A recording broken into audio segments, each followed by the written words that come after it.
Ladies and gentlemen, welcome to Spawncast episode 218. We're still waiting for Miss Click. She's going to pop in at some point here, probably when we're going through introductions or something. So she'll stop in at some point, but we got everyone here to talk about all kinds of fun stuff this week because Sony had an interesting week, and we got the full E3 schedule along with Nintendo's plans for E3. So I figured, hey, this is the week. We'll talk about Nintendo at E3, and then we'll go down the list and just kind of get everyone caught up on the E3 schedule because E3 is 1 week away. Woo! 1 week. So it's exciting stuff. I'm getting excited, for E3. I think there's gonna be a lot of fun. We're gonna have this week coming up where it's gonna be kind of this in-between week, as we're waiting for E3 to get started. But I think we're gonna have a lot of fun. I guess they're kicking off with Summer Games Fest. That's on the 10th. So that's where we get started. But let's go around here. I'm starting with OJ, Player Essence. How's it going, OJ? He's here with us tonight. It's going pretty good. I'm actually here. So it's good. So yeah, happy to be here once again. Like the shirt there, Spawncast shirt, very nice. Very nice. But I just use this as a fake out. Sometimes I'll wear this shirt and people still ask me, and I'll be like, I'll be there. I might not. I mean, even though I'm wearing this shirt, I could not show up. So you never know. And we got Max Dreamcast guy with his massive Buster sword there in the back. Oh yeah, just casually, no big deal. It is Final Fantasy VII week as well. We're finally getting Intergrade and episode Yuffie. Casual. I saw they fixed the PS1 door. So I'm trying to I want to record all there's also that was the two things people hated the most was the PS1 door and there was those piles of garbage at the beginning of the game that were on PlayStation 1. So I'm specifically going to see if they fix those on the PlayStation 5. Real quick, Max, did you sign up for what Square Enix said that you needed to do before you play the game? Did you get that? I don't know what you're talking about. I don't think. Okay, you just got to have trigonometry just before you learn how to transfer over your data. And how everything works. Yes. Sign up for that class. Get ready. I already took it, so I'm good. I did. I read that article. It was called like transferring your save data is a big pain. That's such a weird thing. You need to download both versions of the game on your PS5. Yeah, it's basically the same game though to transfer. It's so strange. It's pointless. It's pointless. Yeah. That's so weird. Hey, where do those swords keep coming from anyway? Because you randomly just say that people show up at your house with them and give them to you.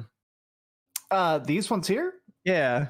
So I know a lot of prop makers. This was actually made by my friend Garrett. So what he does is he actually he makes all sorts of swords for hundreds of dollars, but he's moving recently. So he said, do you want a Buster sword? And I went, yes, more than oxygen in my lungs. I want a Buster sword. Okay. That's actually pretty cool. Very nice. And then we have Jordan Fringe. Jordan, how you doing? I'm good. Glad to be here. Blowing up over on his channel. So we'll keep him here as long as we can before he goes Hollywood on us. So yeah, I don't know about all that. Someone in the middle of a storm right now? I don't know. They're in the middle of a war. Nate, tax rolling out near your house? What's happening?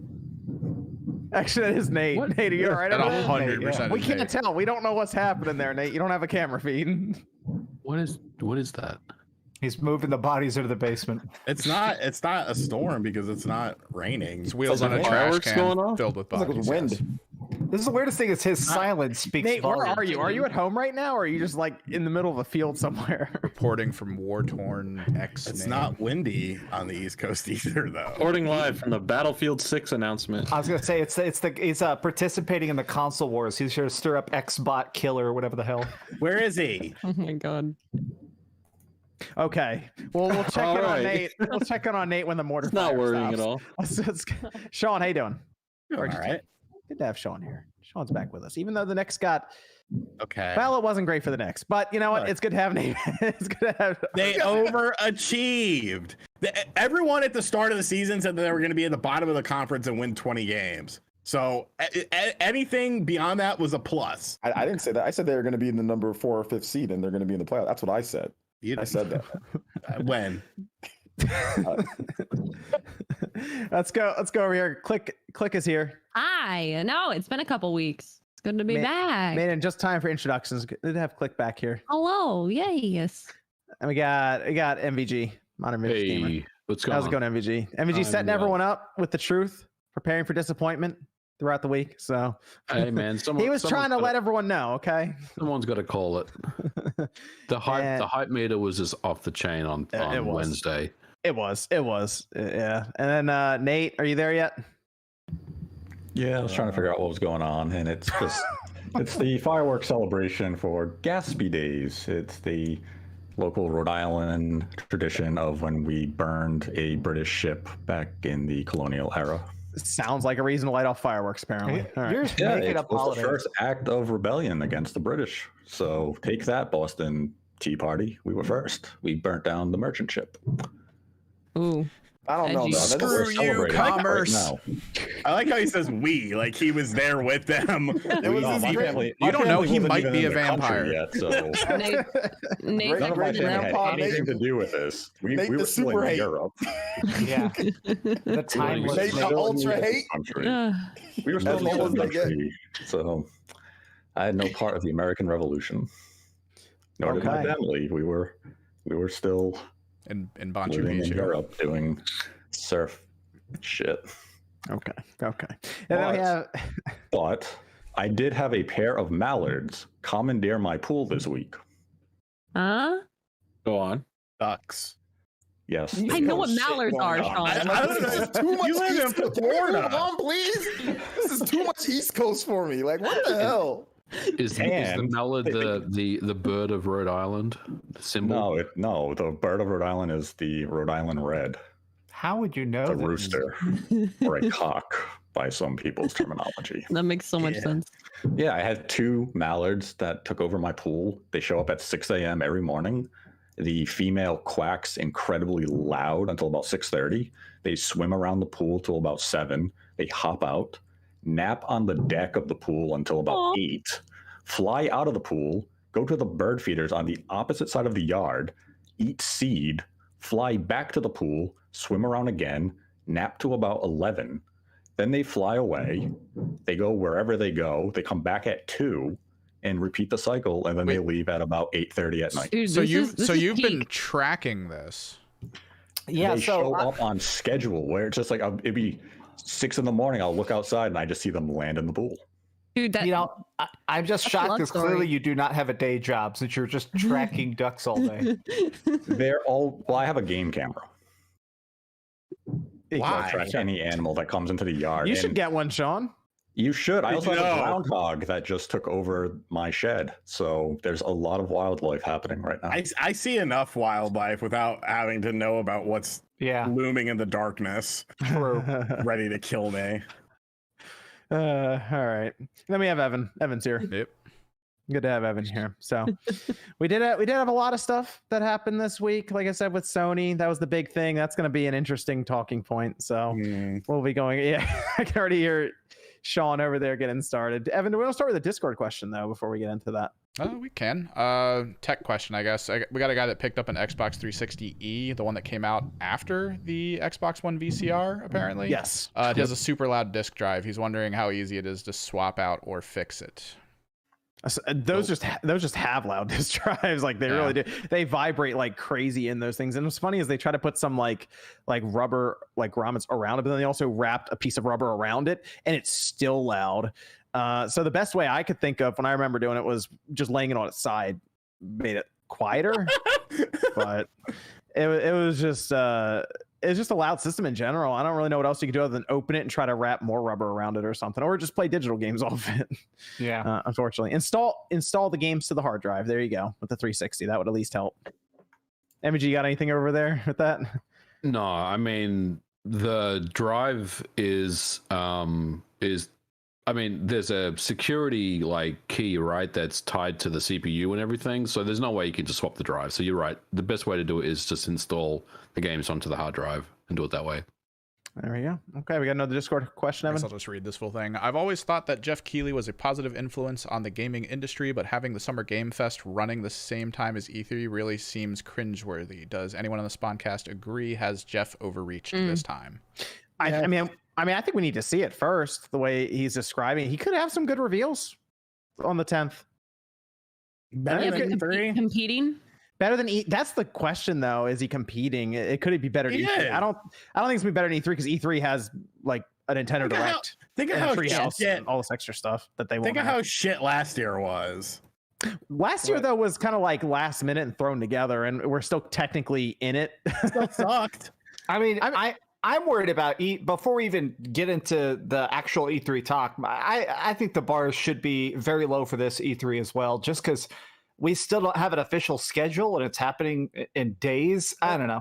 There's a schedule. We have everybody's February. But it's a cluster of We don't like, have times. There's not time slots, so we don't even know who's announcing a game. That's because they want you to watch the pregame show and not just not watch. Well, the there pregame are show. some time slots. There are some people that A have few, already but I put mean, out, I think Bandai, Bandai Namco, would just say like their day and stuff. Like Square Enix has a slot, Xbox has a slot, Nintendo has a slot. But a lot of them are just like. Yeah. So my opinion is, if it's all in the same week, it makes it easy to get all your content the same week. But are the announcements at the exact same time? Like if there's things overlapping, that is where. Here's the thing. Like Keely's show is claiming some of the E3 events as his own events and vice versa. So it's like we watched them fight over the Xbox event, remember? Because it's like falls right like at the start of E3, but towards like the middle of Summer Games Fest. So they were like, is he just restreaming it or something? Like, I don't know what he's acting like that shit is his. But they're not really restreaming it as much as they're helping people find the content, because it's nobody signal boosting. technically owns the rights to the Microsoft stream beyond Microsoft. The ESA doesn't own broadcast rights. This isn't like NBC owns exclusive rights to the NBA playoffs. I remember last year a few companies were like, we're going to have an event, and then he announced Summer Games Fest, and then all of a sudden the event was a Summer Games Fest. But what happens if Microsoft uses E3 branding on their stage and Summer Games Fest is like streaming it? I mean, obviously then we know it's. I don't think he cares. I think he's really viewing the Summer Game Fest basically as a tent pole for the events that are transpiring over the next several weeks. I'll give Jeff, the 10th. We'll see what he comes up with there, because he's the one who got the reveal for the Series X. So you never know what he comes up with. Yeah, you never know. And he did unveil Tony Hawk Pro Skater 1 and 2, and that game was awesome. So yeah, and he will have good things on the 10th. It's not just going to be some shit show. It is something that is worth your attention. There you go. Yeah. Why? What's there, Nate? Video games. Switch Pro? All right, we'll take your word for it, Nate. We'll check it out. There are some good reveals for the Summer Game Fest. Okay, you know what? I'll stream it just because Nate said it's worth watching. All right, and when it proves quite valuable, I deserve a 30% cut. Is that where Silent Hill is? No. It's gonna be Untitled Goose Game too. All right. Tell you what, Nate, if the Switch Pro is there, tell you what, you'll get a cut. That's fair. No, the Switch Pro's not going to be at the Summer Game Fest. I said video games. Tell you what, if Silent Hill's there, you get a cut. No, Silent Hill's not going to be there. Different video games. Is Switch Pro going to be there? We already covered that. Okay. Switch Pro 2. Yes. Second Switch. Okay. What if the Switch Pro is really a Wii U? No. Let's go to Sony. All right, let's start with this, because this was an interesting week for Sony, wasn't it, Sean? I've seen a lot of Jim Ryan heads floating in people's thumbnails this past week. All right. I feel like I might have started that. You might have. I've done that back before on something, because I actually was looking through my Photoshop for that picture, and I was like, oh, I already have it cut out and the eyes all augmented. This is great because I've used it before, but I had to use it again. Mm-hmm. Okay, let's talk about this cross-gen controversy, because a lot of people weren't too happy when they heard all of a sudden that some of these games that Sony has kind of been framing and I will say conveniently advertising during PS5 streams and stuff are coming to the PlayStation 4 as well.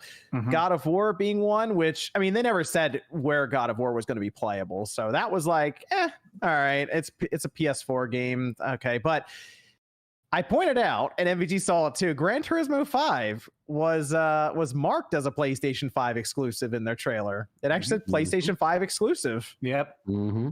I want to hear XBot Killer's take on this. Well, he just said, I don't care what you say, cross-gen PS games are next gen. Well, okay. No, so then that means all the Xbox games are too then. So that defeats your whole argument. The problem is that's not the point. Yeah. Not so much that they're cross-gen games. I don't give a fuck. I don't give a fuck if Sony's like, hey, we're releasing a new PS2 game. Like, cool, okay, awesome. The problem is Jim Ryan fucking lied the entire time about it, and they did it for optics because they saw that people did not like necessarily or weren't too happy with Microsoft coming out and saying, oh yeah, you know, all of our games for the first couple of years are going to be compatible with the Xbox One. And they saw people didn't like that. They're like, oh, well, we believe in generations. This is only possible through the power of the PlayStation 5. We're not interested in making PlayStation 4 games, yet you're making PlayStation 4 games in 2022 at the bare minimum, which is exactly what Microsoft is doing. So I don't care that the games are cross-gen. That's fine. I will buy it on the PlayStation 5 because that's the experience I want. The problem is when you lie about it, and you fucking flat out lie about it, and like word is bond. Like once you start lying to someone, I'm not going to listen to you anymore. Like you're talking out your ass. So I want to say, wait a minute, hold up. What are you so angry for, bro? You still buying all their games and still supporting them. So who gives a shit if they lie? Because I don't like liars. I don't because now going forward, his word means nothing to me. Yeah. But you're still supporting this company. So am what does I? it matter? What have I bought? You just said that you're gonna buy all of the games on PS5. If I choose to buy them, I mean, RGT being like, let's talk business. I mean, I understand what Sean's saying, though. It is a blatant kind of way to market and advertise, hey, this isn't going to be available on what you currently have, so you need to buy what we have that is new, that is coming out, because you're not going to be able to have it. And people kind of like look forward to these milestones. Surprised for me, like God of War, I was hoping would probably be one of the first exclusives, but also at the same time, like we have to think about how the past year went. This could be something to where, even though I know games have been in development, I don't know all the ins and outs of it like MVG would. But, I'm sure for a while, like making things exclusive, I think would also raise a tizzy, because people would be like, we can't even get our hands on a PS5. So it's like, it's kind of like I think a lose-lose situation in general right now with the way that the shortages have been. And then also, yeah, people flat out do feel lied to in the sense of like, hey, I got to get this now because I'm not going to be able to get it. And then if it's limited stock also, we got to like, I got to make this happen. So it is kind of disappointing. But also at the same time, like, are we really surprised that a corporate head's going to be lying to us, about minuscule things like this? And that's the thing is that, so I actually had some people. I don't know if it's minuscule. On Twitter, I had some people saying like, because sometimes people say I'm a bit of a Sony defender or a Sony pony and stuff, and I'll completely go to bat and say that this is BS and that it does kind of kill a little bit of the hype of the PlayStation 5, because I think one of the most exciting things of the next console generation is here is games that could not exist on the previous generation. Like the Switch games we love are the things that are better than anything that could have run on the Wii U or something. So now the fact that we're saying, oh yeah, it turns out the next 5 games or whatever they're coming to the PlayStation 5 are made to run on a PlayStation 4 as well. I don't know. Ratchet and Clank looks so good. I wish we were getting more experiences like that. So to me, it does kind of dampen the hype to be like, oh, this is all built on PlayStation 4 dev kits and upscaled to 4K or whatever, We'll see. But yeah, exactly. Sean's right in that this is blatantly lying. They're lying because they know that it'll sell consoles. They're just lying. They stepped out of the way of things when remember when Microsoft said that? They were getting beaten down online for like 2 weeks straight of just like, why are you doing all cross-gen? And Sony was like, yeah, we believe in generations. So see, that's where to go into like devil's advocate mode. Oh, here we go. There were always PlayStation 4 versions of these games. It could have just been a matter of Sony's original intent was that, yeah, we were building God of War and Gran Turismo 7 with the PlayStation 4. We were maybe planning that we were going to cancel these versions. We simply didn't. So maybe with Gran Turismo 7, is it misleading? Yes. But maybe their original intent wasn't to lie. It was, we actually didn't really have intentions to bring it to PlayStation 4. This was a late decision to bring it to that platform. But that's what concerns me about that game, because it's Polyphony Digital. Are you really going to throw another system at them when it takes them like 8 years to put out a Gran Turismo game? That's why the game got delayed a full year. Dude, I don't think that game's come out to 2023. That's the one that's strange to me because it is coming out for the PS4 and it's probably not coming out, John, you're right, till 2023. Why wouldn't they just bin the PS4 version and put those resources all on the PS5? Because there's 2 teams working on this. There's the PS4 team and the PS5 team. So why wouldn't you take those resources and just focus on the PS5 version? Hopefully you can get the game out next year rather than 2023. Now you have to get 2 versions of that game. And we have to remember as well that the PlayStation 4 came out in 2013, right? Yep. Like, this is not a new system. It's a dog, honestly. It's not a great system anymore. The CPU is trash. The rendering is, I mean, it's last gen. Hard drive. And yeah, and I mean, I think, you know, there's going to be some struggles to get those games running at a good level of performance. Sony's going to do it because they're awesome at this stuff. You do question why they are focusing on this. I think it's more than just, you know, there's 110 million PS4s out there and we want more sales. I feel like, you know, there's something else here as well. But yeah, I don't know. I mean, I wasn't surprised when they announced this because, I mean, the Gran Turismo 7 one was a huge surprise, especially when you brought up the screenshot that said exclusive, because I'd forgotten about that. The the God of War one, I was always questioning whether that was cross-gen from the start because they had never committed to that one. So that one to me felt like it would be, you know, a PS4 game. Yeah, because I feel like they started developing God of War almost immediately after God of War on the PS4. Like, I feel like they took like a 6-month break and they just went into development for the next game, you know? Yeah. The thing with this is, and a lot of people are realizing this is not like what Sony usually does. That's the thing that's throwing people off. And like, if you're a longtime Sony fan, you're probably confused right now as to what's going on with PlayStation. And it feels really different right now because they don't do first party cross-gen games. Like I was like, I brought this up earlier in the week. I was like, I don't remember them doing a lot of cross-gen stuff first party wise. I went back and looked and they don't. Like, this is like the difference though is that architecture wise they can do it easier because, you know, PS3 that's the cell, right? So and like PS1 and PS2 very different. So I think that's the biggest thing here is but the thing that's throwing me off about that, even OJ, MVG mentioned to me, he was like, yeah, but all third parties did it.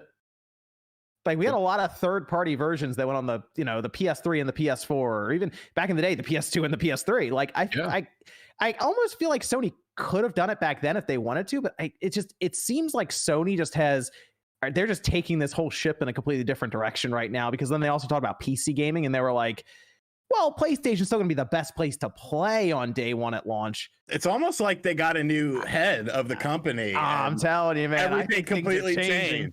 Dude, I think PlayStation's gonna look really different in 5 years. I agree.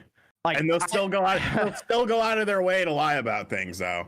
OG does bring up a good point about the architecture, though. That it's very similar now, obviously, compared to every generation. We were going from like a motion engine to cell, and it wasn't the same. But like, it's still strange because it's just not something Sony, like MVG brought up with the hard drive versus the SSD. Mark Cerny sat up on stage, told us about the shape of our ears and how awesome the SSD is for like an hour, right? So to me, he's trying to sell this thing. He's like, you're going to be able to fundamentally build these games differently.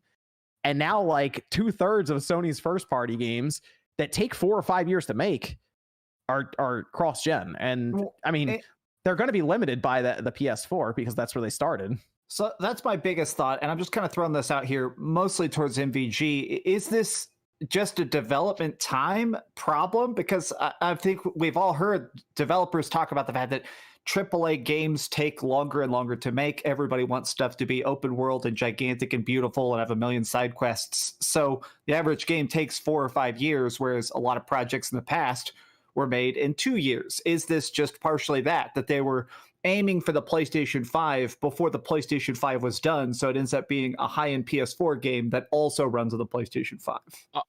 I mean, we don't know, right? But if I was to speculate what's happened here, development started on all of these games on the PS4, on the PS4 Pro. I think that's something that we can agree on. For me, it sounds like they got PS5 development kits at some point during the development, but the main version of the game at that point was still the PS4 build. And I think the delay for me is now that they have PS5 kits, and they've probably had them for about a year, maybe longer than a year. I think now they're trying to make these games next gen, right? So they're putting the PS5 enhancements on top of those games. The PS5 builds are going to be the best version of those games, no question about it. But because you have to focus on two different sets of hardware, then it really does, blow out your development time. So yeah, if I was to speculate, I would say that they are spending a lot of time getting the PS5 version ready. I think if there was no PS5 released right now, we would probably see both of those games come out. Well, maybe not Gran Turismo 7 this year, maybe next year, but I would say God of War would definitely come out this year. I would say that Horizon would definitely come out this year if they only had to focus on the PS4 versions. But adding that extra system in, it just complicates things significantly. You know what's interesting is they technically could have just released the PS4 version and then come out with a patch later on for the PS5 if they really wanted to make it this holiday. I don't think that would fly though with these games. I see what you're saying. I just don't think that would fly. I think that would piss off people more than Jim Ryan's, stuff from this week. I think that would be. That could be very dangerous, I think. When did God of War 2 come out? That was near the PS3. Wasn't that around that time? The very end. Out like the launch week, or like just a week before the PlayStation 3 launch. Because I was thinking about that. I'm like, that's like around. I guess so we're later in. Because the only game I could think of at the time that came out was Gran Turismo 6. By the way, Gran Turismo 6 came out the week after, or 3 weeks after the PS3 came. That's how long we've been waiting for Gran Turismo 7, by the way. Anyway, that came out after the PS3 had been out already. Or the PS4 had been out. It's just it's so different now with PlayStation in this. But the issue I'm running into is people are saying, oh, there's not a lot of PlayStation 5s out there. That's the biggest reason they're doing this. Yeah. Like they're like, oh, you obviously they have to cater to the 110 million as well because no one can find a PS5. But they keep saying it's the best selling system in the US. They keep saying we've sold as many PS5s as we have PS4s this time. We're going to try to match that going into this year. So they keep talking up the sales numbers, but then they're like, we also got a release on the 110 million platform as well. It feels like that success of the PlayStation 4 they're having a hard time breaking away from that. There's a thing though. They sell a lot, but let's just be real. There's scalpers and bots that are buying up all these. Software is not moving, so they need these PS4 versions. Software is just not selling. Demon Souls is not selling millions of copies that we would see Dark Souls sell on PlayStation, so they get all those kickbacks, right? It's just not. They don't have the software. Returnal's not moving that software. Not saying that they're making these decisions on the fly. They're not. They've made them in advance, but I think they kind of anticipated that, or they're adjusting to that. It's just not. There's a bunch of bots and scalpers that have a bunch of PS5s, or there's people that just simply can't. They buy the PS5 and they can't afford all the software that's coming, and they need to make these games on PS4 so they can make back. They're not trying to make a little bit of money or just their money back. They're trying to make a lot of money, like big billion-dollar business money. So there's a bunch of people that buy PS4 that's still active. As long as they see a bunch of users on there still active buying games, they're going to make the games on there. Well, like Miles Morales sold so much on PlayStation 4, and I think they went, all right, well, let's keep making a PS4. Exactly. Yo, and check this out, man. Like, if you look at the Ratchet and Clank, like that would be tough to do, right? Because of the way that the gameplay works. So like how you pull into like the different dimensions or whatever. Horizon doesn't do that. Horizon Zero Dawn, it's like it's just the open world. You go underwater. Like they don't have anything like that, so it's easier for them to do that. Maybe even like Returnal, it would have been tougher for Returnal to be on PS4 because of like the fast teleporting or whatever the case is, right? So I think that they're also looking at it like, hey, if we can do it, and it's a game that's huge on PlayStation, like that's already big, like 10 million seller, we got to kind of get it out on there because we need to move this like a lot. So. That's what I think, at least. That's from a marketing standpoint, a bit like that's what I'd be thinking. If I was Jim Ryan, I'd be like, "Yo, this needs to happen." I do think this was a pivot, though. Like, I do believe that Jim Ryan said we believe in generations at the time because I think that's what the messaging was, that they were going to only focus on exclusive. But somewhere along the way, things have changed, and OJ's probably right. It's probably has a lot to do with the fact that, the average person can't get a PS5 right now, and they may not be able to get one for another year and a half. We don't know how long the shortage is going to last, and you've got 110 million PlayStation 4s out there. Yep. Tap into it. These games did start development on PS4 hardware. So why not just, bring those front and center make that part of the of the discussion now. And I think that's what they've done, honestly. Yeah, but a key thing that I think people are kind of ignoring in this topic is, yes, Sony misled and lied with the marketing. It was purely for optics. They let Microsoft take the bullet over this entire subject matter. Now, in 2 years, 3 years, is anyone going to give a damn who said what about exclusive platforms for these games if the games are good? No. Ultimately, the games are going to come out. If they're good, we're going to enjoy them, and no one's going to give a damn if it was on PlayStation 4 and PS5, or if it was just PS5 exclusive, or even if it was just PlayStation 4 exclusive. Are we going to have this is an in the moment? Wow, Sony misled us. Are we going to have? Are we going to have? Are we going to have like? Remember the issue with Horizon Zero Dawn at the time? Because I remember it was brought up a couple of times that there were things they wanted to do in the game that they couldn't because of the PS4. These are in different interviews and stuff. Like, are they going to have solved that on this version, like with flying creatures, for example, or is that still going to be limited? I mean, I guess something we'll find out once the game releases and when they do some interviews about it. But like right now, we can go into it assuming that these games are being held back by the PlayStation 4. I mean, the games. I mean, I assume Horizon's going to be good. God of War is going to be good. Like, I don't think that's going to be an issue. But won't there always be that thought of could have been better? Like that's. I feel like what a lot of people are going to sit there and wonder. Also. There's just reinstalls though, and my belief is that these systems could have just been launched like delayed still. True. I still think that. I still think that this could have been delayed. Yep. I mean, I'm going to be real curious what the talking point is if they end up releasing like Horizon cross-gen, Gran Turismo cross-gen, and God of War cross-gen. What if they end up selling like double the numbers of software on PS4? Like, what the hell will the talking point be where it's like, yeah, there's a bigger install base, but it'd be really weird if these games got outsold on last gen, because I don't think that's ever happened before, other than the Atari 2600 or whatever, which was outselling its sequel consoles. How do they deal with the pricing and upgrade structure for these games? Oh, that's gonna be a whole nother Jim Ryan thumbnail for Sean. That's gonna be a whole dollar other signs thing, on the eyes. I mean, it's 60 for the PS4 version, 70 for the PS5 version, and there's a $10 upcharge if you want to upgrade. Is that how it works? Or is it a free upgrade and I just buy the PS4 version? Or is it $70 for just both of them? Oh, they're gonna go 70 on the PS4 version too. That would be You want that to happen? Everybody wants that. That's a video. That's a video want right that there. to happen. Set up the lights. That's a video. Yeah, I'm wondering how this happened. That's going to be interesting. Yeah, that's the thing I thought of immediately. Chat, by the way, chat. I'm just joking. I'm joking. Okay. Immediately that came to mind though, was like, hold on, we're doing this cross-gen stuff. How? Because we've changed. If it was just 60 across the board and we didn't move up to 70, I'd be like, all right, that should be pretty straightforward. This is going to be weird because we see what it takes just to transfer save data between the PS5 and the PS4 older games. Like, how's all this going to work out? All right, am I going back to college so I can learn how to transfer Horizon? Cerny on the phone. Get him on the cast, bro. We need Cerny on. He's gonna explain it to us how all this works. On the cast, man. Yeah, I'm telling you, it's going to be an interesting like next year or so for how all this is going to go down.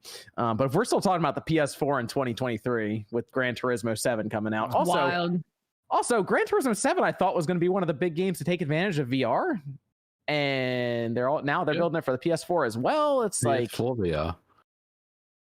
Oh gosh, that headset. God.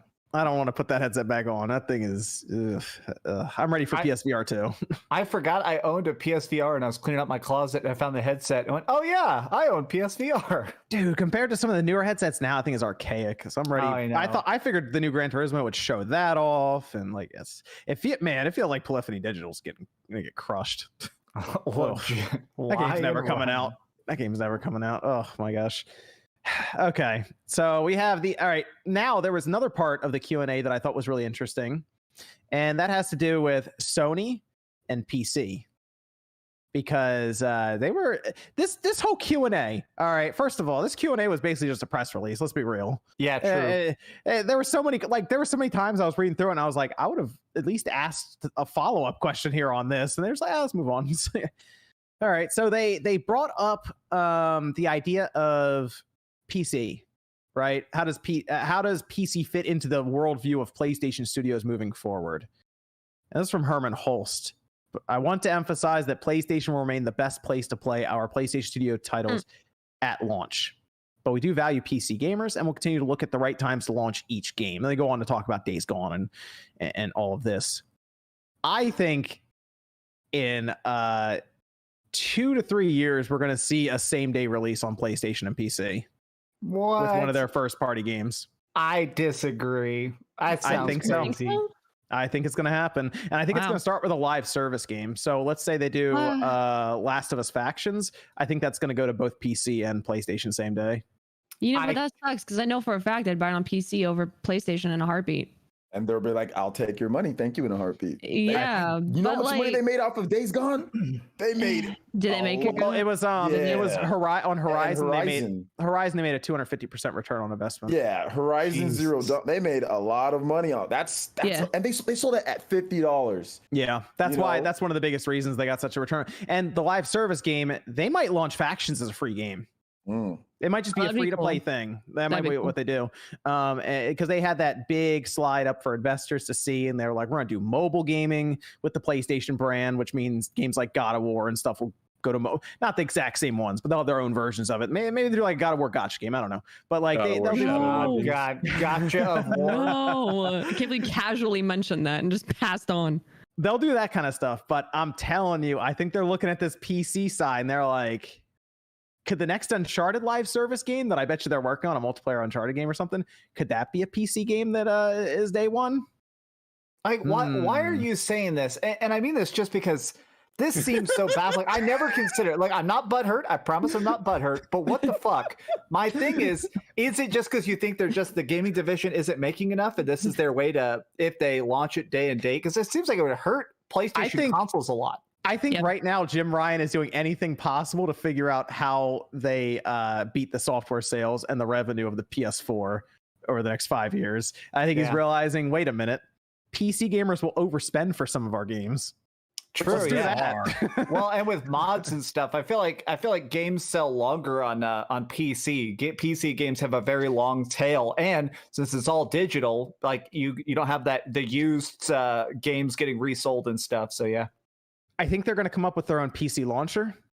I think you're going to have to sign into their own launcher. That way they don't have to give Steam 30%. And I think they'll tie in PlayStation Now with it as well. And that way they can figure out how to charge PC gamers a monthly fee for something. This is so cute, though. This is exactly what I said that I figured that they would have to do once they start seeing Xbox do well.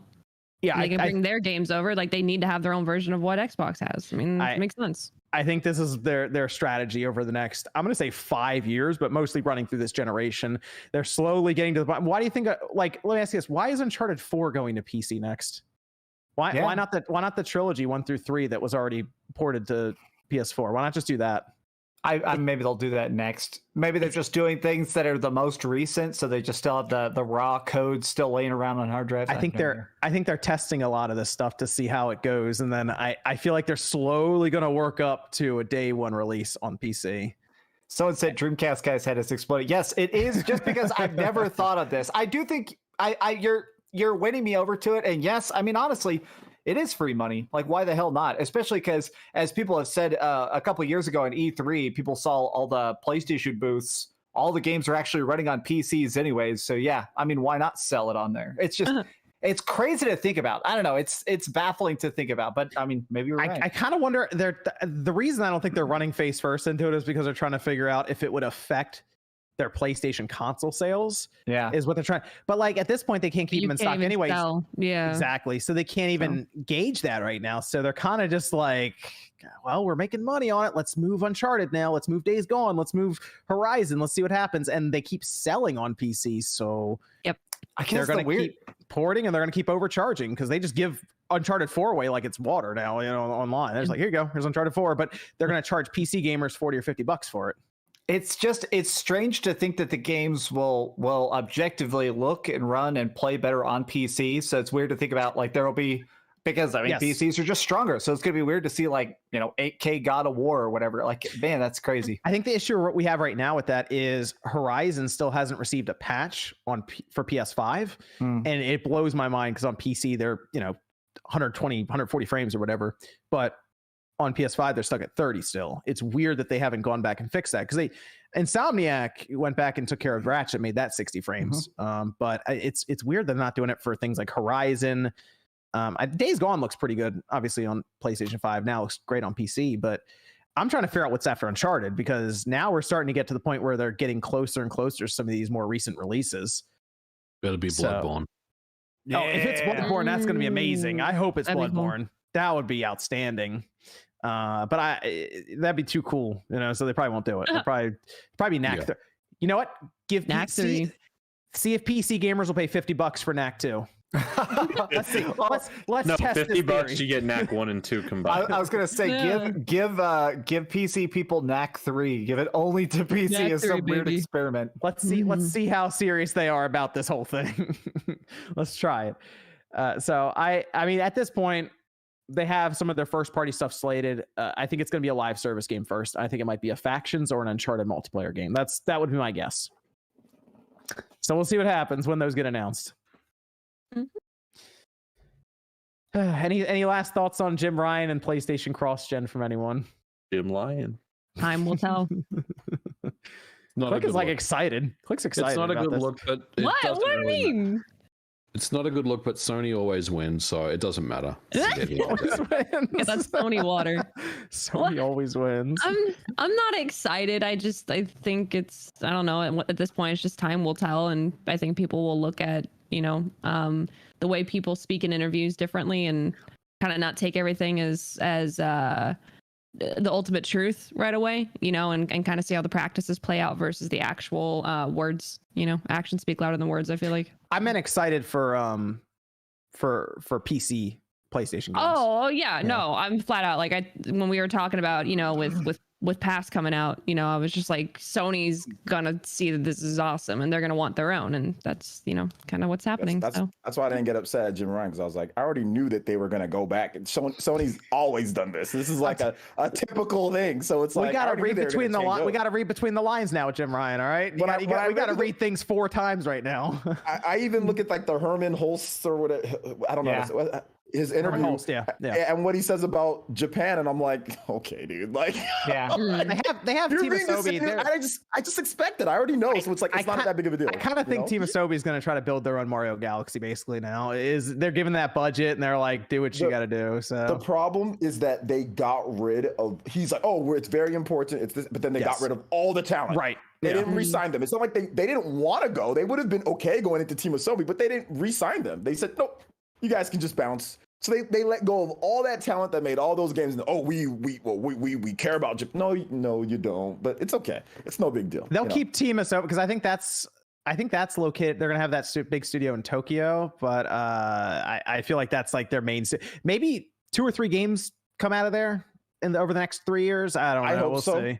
I like Astrobot. I think if they make Astrobot into more than just like Astrobot should be like a big mascot for Sony. Yeah, absolutely. Like a big platform, like their own like Galaxy or whatever. Because it already has a bunch of mechanics that are like from like that you see like in Sunshine or like you see in other Mario games. So they can just do more and put it not VR, or make it VR and also make it regular. Because I know it began on VR or whatever. Yep.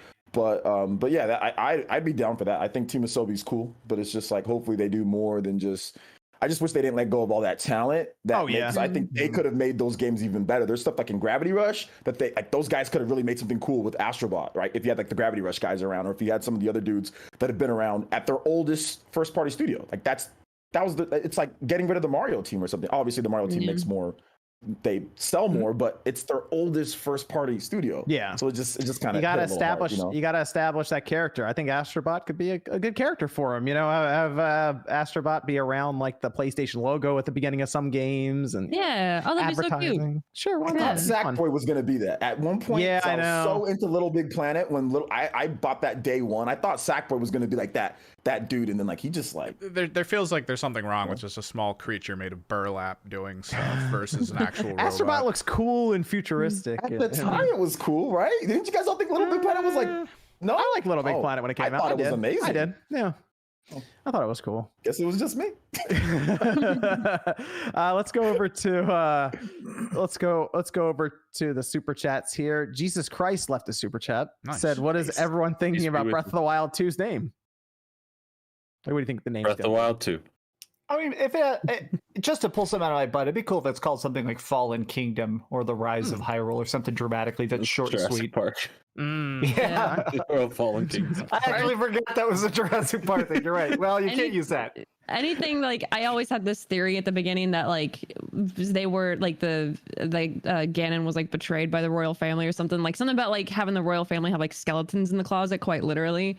So something like that. Like someone I think had like leaked a Nintendo Direct a while ago, and it was like leaked as like was it Sorrow of the Forgotten Hero or something like that? It just sounded so cool. I hope they go with something like the tone like Majora's Mask, where it's like really dark and sad. I hope that's what they go with this one, and like we get that pity for him. You know, like what if he was like actually like used for something? I don't know, but we'll see with the title. I mean, we'll hopefully Breath of the Wild 2, Electric Boogaloo. Just be breathe harder.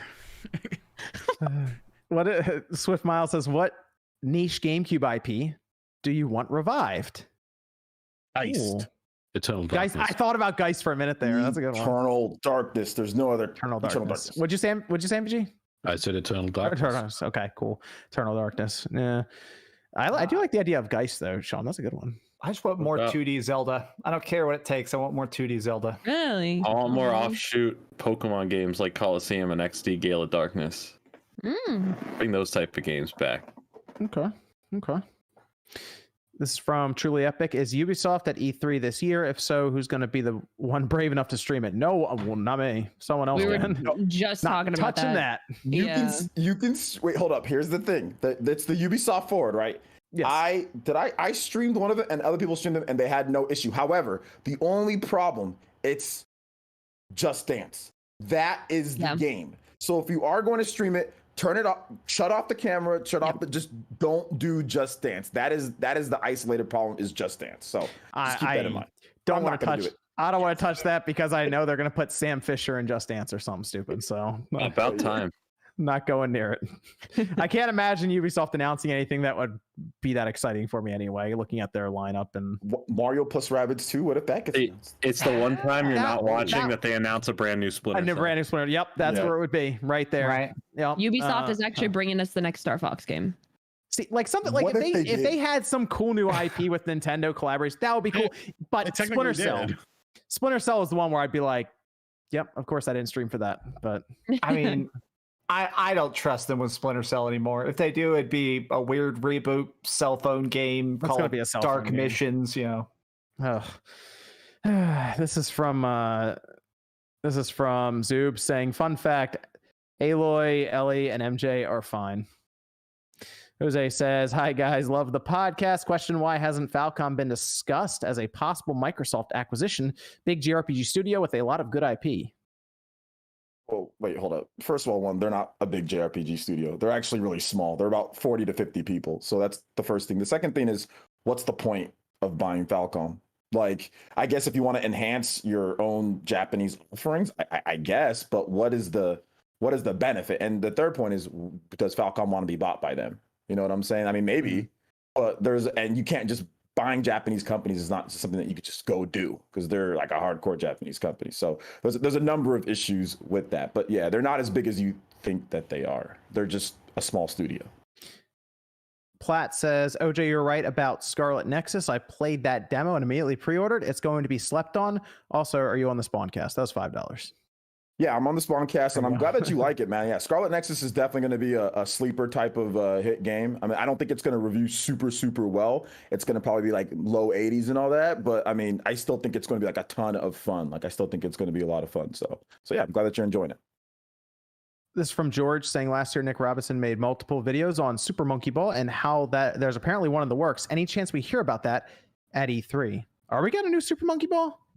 I mean, a product listing leaked a few months ago. Yeah. Entitled. It's either a HD remaster of the original 2 Super Monkey Balls, or it's a brand new Super Monkey Ball. So we'll find out. You know what? I would be very curious to see the reception of a new Super Monkey Ball online, to see sales and all this. See if people remember Super Monkey Ball. Super Monkey Ball 99. Monkey Ball 2. That was pretty cool back in the GameCube days when that dropped. Super Monkey Ball 99. Everyone competes to beat the levels first. And that's Jordan.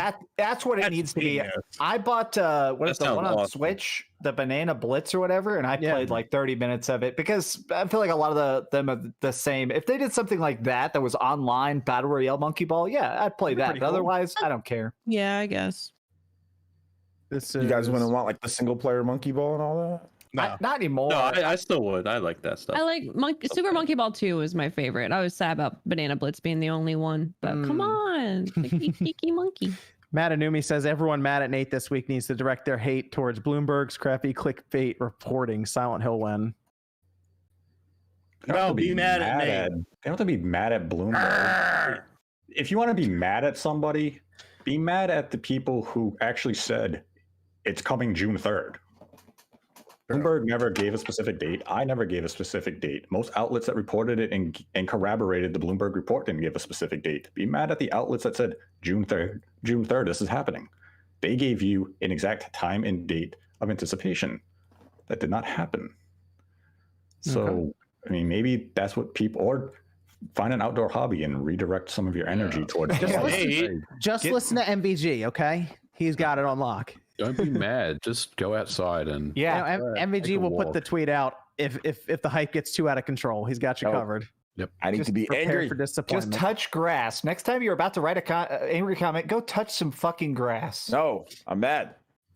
This is from PTP. Nate, biggest MLB baby, Machado or Carlos Gomez? Also, which franchise would you like to be revived for an E3 announcement? Machado. What would you like Machado. what franchise would you like to be revived for an E3 announcement? Geist. I have a couple. You of and this options. Geist. I Okay. love Geist. What do you got, Jordan? Fucking Have amazing. you heard of a little game called Chameleon Croc Twist? or Chameleon Twist? I knew it was coming. I thought you were going to say Gex. You didn't say Gex. I thought Gex was coming after that. Gex is all right. He's on the list, but he's not on my top part of the list. Revive Alright. for E3. I'm gonna go with Mega Man Legends. It's gotta be No, like that's Star not gonna Fox happen. or- Revive seems like an open thing to say. They could technically revive Deep Down, and they could actually release it. So that would be How about good. Scalebound? Scalebound. Let's do that. F-Zero. Revive Scalebound. Yeah, they could F-Zero. revive Scalebound. F-Zero. Maybe Star Fox. Metroid. You know what? Maybe they just give Ubisoft F-Zero. They're like, here, you make the F-Zero game. We don't care. Come My on, you 15 can't tell me R-rooms. you can't tell me like if F-Zero didn't launch, people wouldn't be like making posts about Captain Falcon's butt all over again. It would sell 1 million copies. Yeah, you're probably No, right. it sell 2 million. Calm down, bro. It sell 2. No, I think F-Zero F-Zero would do all right. I think Would be F-Zero good. do sales-wise. It'd do all right. And any classic Nintendo franchise that comes back, like Yeah. let's say Star Fox or Kid Icarus or they'd all do okay. They'd all This do is the pretty best chance Yeah. for these games to actually Yeah. do well. Oh, well, hold on. Metroid's the test. All right, we'll see how Metroid good. goes. Metroid's gonna do great, right, It's Sean? about Chibi Robo, but this time he's on fire. Let's see how Metroid does first. Then we'll talk about some of these other franchises. I want to hear Sean's take on that. What do you think? Oh god. No, it's not. It's not gonna do good. Hold on. What'd you say? Metroid's not going to do well? Sales wise, no. Metroid Prime 4 is in trouble already? We've had this conversation four We've had a times. conversation, and we also need a figure. We need a numerical value of what is considered well. The best selling. It ain't selling 5 million. 4 to but it's not- the it's best-selling not Metroid game. This made up so The best-selling Metroid That's game is not only hard. like what? 2.8 mil, I Yeah, think. it's only 2.8 million. I bet hating this on the next. game, hate the players. I'll say that Metroid Prime 4 is going to be the best-selling Metroid. I'll make that has to be. prediction. Okay. I mean, okay, it might sell 3 million, maybe. Yeah, I think 4. that's reasonable. 3 to 4 I think million. it'll do I that, think yeah. it's reasonable, but it's 5 not going to million? be. It's not going to do numbers like a New lot Super of Mario other. Bros. U Deluxe. Yeah, it's not going to do those. It's not going to break 10 million. So Metroid Prime 4 U. No. I'm gonna say That'll work. 6.8 million solid. I will say 3.5. And that's me being very generous. That's me. I'll being say very generous. $1. Which Metroid is this? Metroid Prime 4. 3D Metroid or Prime 4? Prime 4. Oh. I'm not a Metroid hater. I look I'm at gonna go- statistics and data. I'm going to go 5 million units on Metroid Prime 4. statistics How are we and data are giving- so old. How are we giving sales That's the potential of a game that all we've seen is the logo? PNG. We know nothing Look of at how concept. mad We don't these know the motherfuckers visuals. are We in know the nothing about the chat. game beyond a logo, and it's called Metroid Prime 4. I don't care. I'm We're giving the saying guess. sell I knew this was 6 gonna million copies. I don't So get it just it. said, you're sad, RGT, and very wrong. How am I wrong? I'm basing it literally on previous Metroid entries on Nintendo platforms, on successful You don't platforms such as the understand the Game Boy Switch. Advance, such as the Nintendo DS, such as the Wii. None of those games sold over 3 fucking million. But now all of the fucking Switch sudden, effect. everyone's gonna be like, "Holy shit, it's fucking Metroid! I love that." Come on, be reasonable. This is great. Also, to the original It's bad Super and Chat wrong. question, what do we consider like a revival for like an E3? Like, if Square came out and they're like, "Oh, here's Final Fantasy VIII in the version of Remake," does that fall into that criteria? Just so I can come up with a game. Yes, I would say yes. Yeah, sure. Oh. If I was going to think, I was going to say like something like a Chrono Trigger or like a Final Fantasy VI or something. Chrono Trigger would be a revival, absolutely. Yeah. Yeah. And well, if they change, if they didn't just port it, because we've had it ported several times. If they were just like, here it is in HD 2D format, something like that, I'd be like, oh, yeah, I guess revival. Yeah, I was thinking more of like a classic Final Fantasy or like a Chrono Trigger type of thing. Mhm, yeah. Sure. Okay. Sure. What if they got something from Japan that never came over, like Bahamut Lagoon, I was about to say it. Yeah. HD 2D treatment, fully translated, ready to go. Or they should do that. What was that PlayStation 1 game where you could fight as the Final Fantasy characters, but it was really like a puzzle Guys. Era guys, Yes. King of the Yes. Ring. King of the Ring. That's Yes. yeah. That was- fantastic game. I genuinely like it. It's terrible, but I really like it. Is that going to be the Square? The Square. Let's hope. E3? Let's hope. Let's hope. This is from Fish Fan saying, thanks for another great show, Spawn Crew. Any good eats this week, RGT? Also, sorry about the Knicks. They had a good run. Man, my uncle's party was pretty fucking wild, and there was a lot of good food there. Grandma made 9 pizzas. There was burgers. Some motherfucker made some brisket. It was some really Ooh, good. It was yeah. really good brisket, and there was like some it was like chili, not chili, but like what's the word I'm thinking? It was a corn, but like the corn had like stuff on it. Like it was corn on the cob, but it was like Was it Cajun corn? yes, that's the word. I was Cajun, not chili. Yeah, the Cajun corn was really good.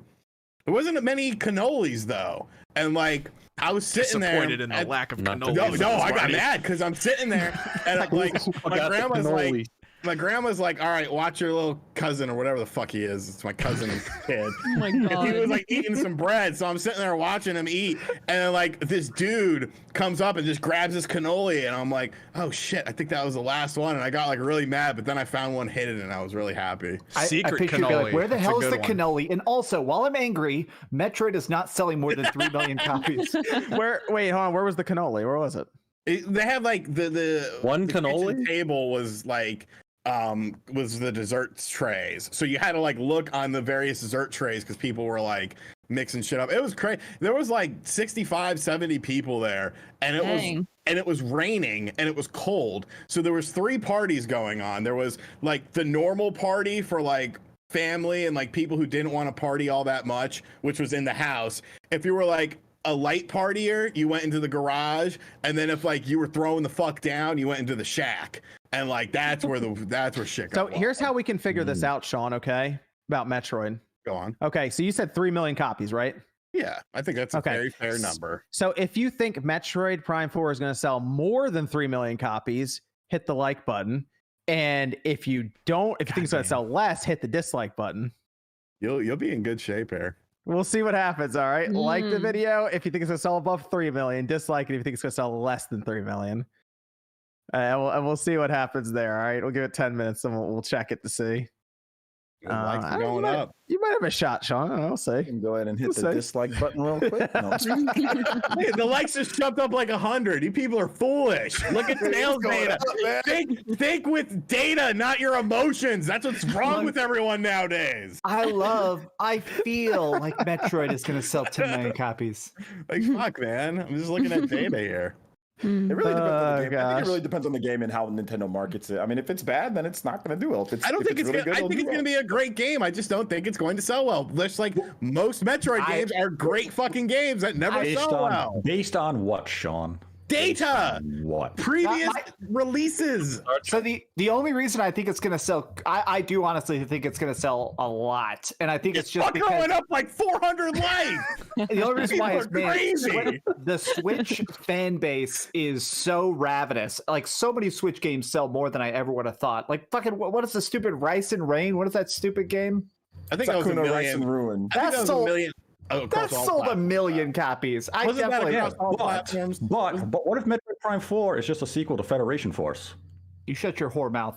Yeah, really. it's And a not. little too preemptive with these predictions based on a logo. But it's not based off of what they we said. don't know they're that, gonna do. OJ. We don't. We do know that. No, we don't. We do. We actually It's do. Metroid Prime 4, the Federation Force. What if that's what Nintendo and Bandai were working on? They were like, hold on, no. No, they were working The on world other needs M2. another Meta Federation. They were working on other M2 and it didn't work out. Hey, No, I'm just saying, like, they were working on. I think they were working on like a other M style of game, like where it's like first person and it's third. 2D kind of, yeah. Yeah, I think they were working like a RPG elements, other M / first person and third person, and it just didn't work out. Yeah, that's what I Does thought. Sean win this if Metroid Prime 4 launches on like Switch 2 in 2025 and doesn't come out on the actual Switch? Because then the argument is sold zero. That would suck. Of course, I would win it, and that's a probability. This is a long-term bet. Like, we have to remember this years down the line. Yeah. See, someone in the comments said Dreamcast guy is right. Remember that 1-2 Switch sold 3 million copies. So I definitely think that Metroid is going to hit 5 or 6. That's true. 1-2 Switch sold really well. Nintendo robbed 3 million people with that. 3 million people. And that came out when there was nothing. There was nothing for There wasn't a lot. There was the Legend of Zelda.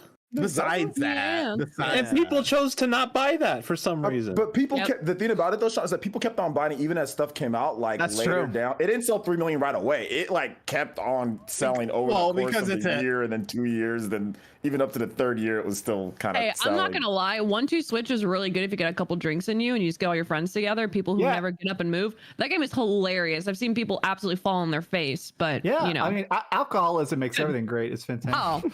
oh, drink more, responsibly. kids. No, anything's fun with friends though. But yeah, it's a Who good. played it's a good 1-2 Switch and filmed it? Like that would be like the greatest video We ever. should do it. Yeah. We should do it. All right, you know when we I when we really all don't get want to together. watch Sean milk a cow. I really don't want to buy this. Yes. No. GIF it, chat, clip that full screen. This is from Knowledge Seekers saying, shout out to OJ. Is he on the podcast tonight? Your fitness and workout routine inspired me, brother. Much respect. Shout outs. That's what I wanted to do. Inspire people to play games. Because when you're healthy and you play games, it feels a lot better than when you're not. Yeet. Death Proof says, David Jaffe says, Psychonauts 2 shadow drop at E3 during Microsoft panel, but I want a new Brutal Legend or Maniac Mansion. Well, you're probably not getting those. But I kicked around the idea a little while ago of Psychonauts 2 shadow dropping E3, but from what I've seen, I think it might be coming out in like August. Yeah, I saw that leaked release date. Yeah. So think in August for Psychonauts. That's still not very far away. It's 2 months. So it's pretty close. Foxy says, wait, the next Fortnite update is Alien/Space, and Fortnite has been wanting Samus on Fortnite. Thoughts?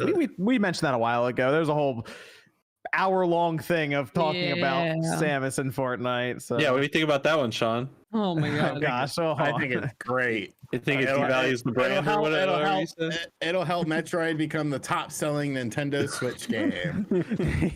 This is from Nate the Xbot. Yes. Saying Nate is a liar. No Switch Pro /Starfield 2021.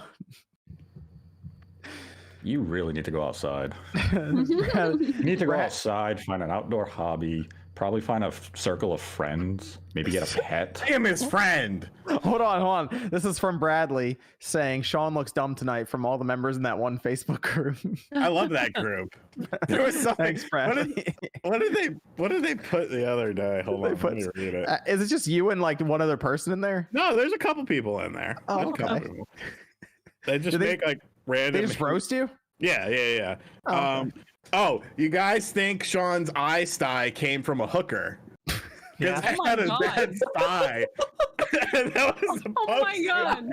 I fucking died when I saw that. Oh my god. Yikes. It's probably true. It might be. You never know. This is from Skylar saying I got RetroArch running on my Series X. What are some top GameCube games to try and emulate? Do you think it will expand support to run 3DS and OG Xbox? Does it run 3DS right now? I haven't tried that. I just did most of the GameCube stuff on it. Yeah. But I mean, there's a lot of good GameCube games you can check out. I mean, I like Mario Strikers. I'll play that all the time. That's a good one. That runs really well. The Metroid games run really well. Yes, you got to try Metroid Prime. Absolutely. Wind Waker is awesome on emulation. I mean, take your pick. Dolphin Twilight is Princess. Great emulator. Yep. Yeah, you can go through a lot of them. Runs everything pretty well. You can even try out some of the super rare games. Like you can check out Cubivore. That's like a $700 game now. That I did not buy when it was like $50, a couple years ago. So Gotcha Force is another one, I think. Gotcha Force, another one. That's another expensive one you could try out. I mean, it's always fun to try out the really expensive games just to see. But there's a lot of good stuff on there. Killer 7, that's another good one to check out. Good fun game. Yep. Geist. You know what game was really cool back then, and it came back up because we're talking about Time Splitters, was Second Sight. Yes. Oh, yeah. You remember that game? Christ, that game rules ass, dude. It does. Yeah. That's a really good game. It got overshadowed because the Chronicles of Riddick. I think it was a Chronicles of Riddick game came out right along the same time, and it had some of the kind of similar mechanics, so people just overwrote Second Sight. But Second Sight's fucking awesome. That's one of my favorite. And it came out near, what was the other psychic force, or no, what was the other? Psyops. Psyops, yep, awesome. The Mind Gate conspiracy. Not the Chronicles of Riddick. In my opinion, Psyops was a lot better, and so it made it where people are like, all right, if I'm buying a $150 game, I'm going to choose Psyops, so yeah. Yeah. All right, this is, we have, I own a PS5 and Series X, Xbox is better. No message. Yosemite says, RGT, I want the Hawks 85. Process this is for says, do you ever watch Girlfriend Reviews? Not sure if they really do podcasts, but would love to see Matt and Shelby join the podcast sometime. Yeah, I've seen some of their videos. Yeah, they're big time. Yeah, They're I've great. seen some of their videos. They're hilarious. I love them. We have I own a PS5 again, but no message. Then we have Nate the Xbot saying, reminder, Grub and Nate lied about Switch Plus and Starfield. They just wanted to I'd love to where this person can find an actual lie, since Grub and I have used words like targeted, which means it was the intention of the studio to have a game out in 2021. We did not promise that it would come out or confirm that would happen. So you should probably get a thesaurus and a dictionary and look up definitions and gain a stronger vocabulary so you can better understand the English language. Okay. Also, touch grass. Touch grass, not weed, actual grass in a yard or a park. Grass. If you want the other type of grass, get a medical card and go to your local depository, and it will help you calm down and mellow out. But you have to go to your doctor to get a prescription, which you probably should also do because you sound rather unhealthy. I wonder if you could just tell your doctor, I hate post online a lot, and he'd be like, here's your prescription. Yeah, they probably say, you need this.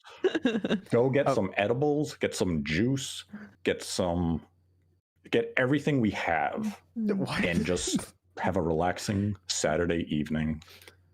Listen to The Doors, maybe listen to Pink Floyd, The Beatles if you want. Norwegian Wood would be a good choice of music for you. Listen to Revolver, it's a great album. You can also listen to like Bob Marley. Don't listen to like Casey and the Sunshine Band. I think that would just get you a little too excited. No, what was that movie that had the kangaroo that did kung fu? Like, you remember that? Kangaroo Jack? Yo, I watched that shit when I was stoned in high school, and it freaked me the fuck out. Like, I tripped balls so hard. Like, I remember it vividly, just like a panic and like scared. I was like, "What is going on?" Like, I couldn't comprehend. Rapping at the screen. Is that considered one of the worst movies ever made? I don't know, because that movie is a very interesting story of how it was made. We got to take Sean to Australia. How much time we wasted with doing? Hold on, wait. Shit You like can remember that like... story vividly, Sean? That might be our first topic for whatever we call that gameplay channel. Okay. Yeah, I remember it vividly. Then there was a lot of other weird shit that happened. The night Kangaroo Jack attacked me. All right. This is from Carrie Daly. No message. Thanks, Carrie. Then I own a PS5 again. Paleo says, just want to say you're all the best gaming podcast on the internet. It's the highlight of my Saturday night, and I very Much look forward to your show after E3. That is gonna be a big show. We might have to start earlier for that one because it's gonna be. We're gonna have to go through all the different. Yeah, it's gonna be a whole thing. Shout out to Bailey. 3 hours for sure. Yeah. Captain says, Gatsby Day fireworks today. That means Nate lives right near me. I'm gonna go visit him. I'll hook him up with a better audio visual system. That sounded very weird at the beginning.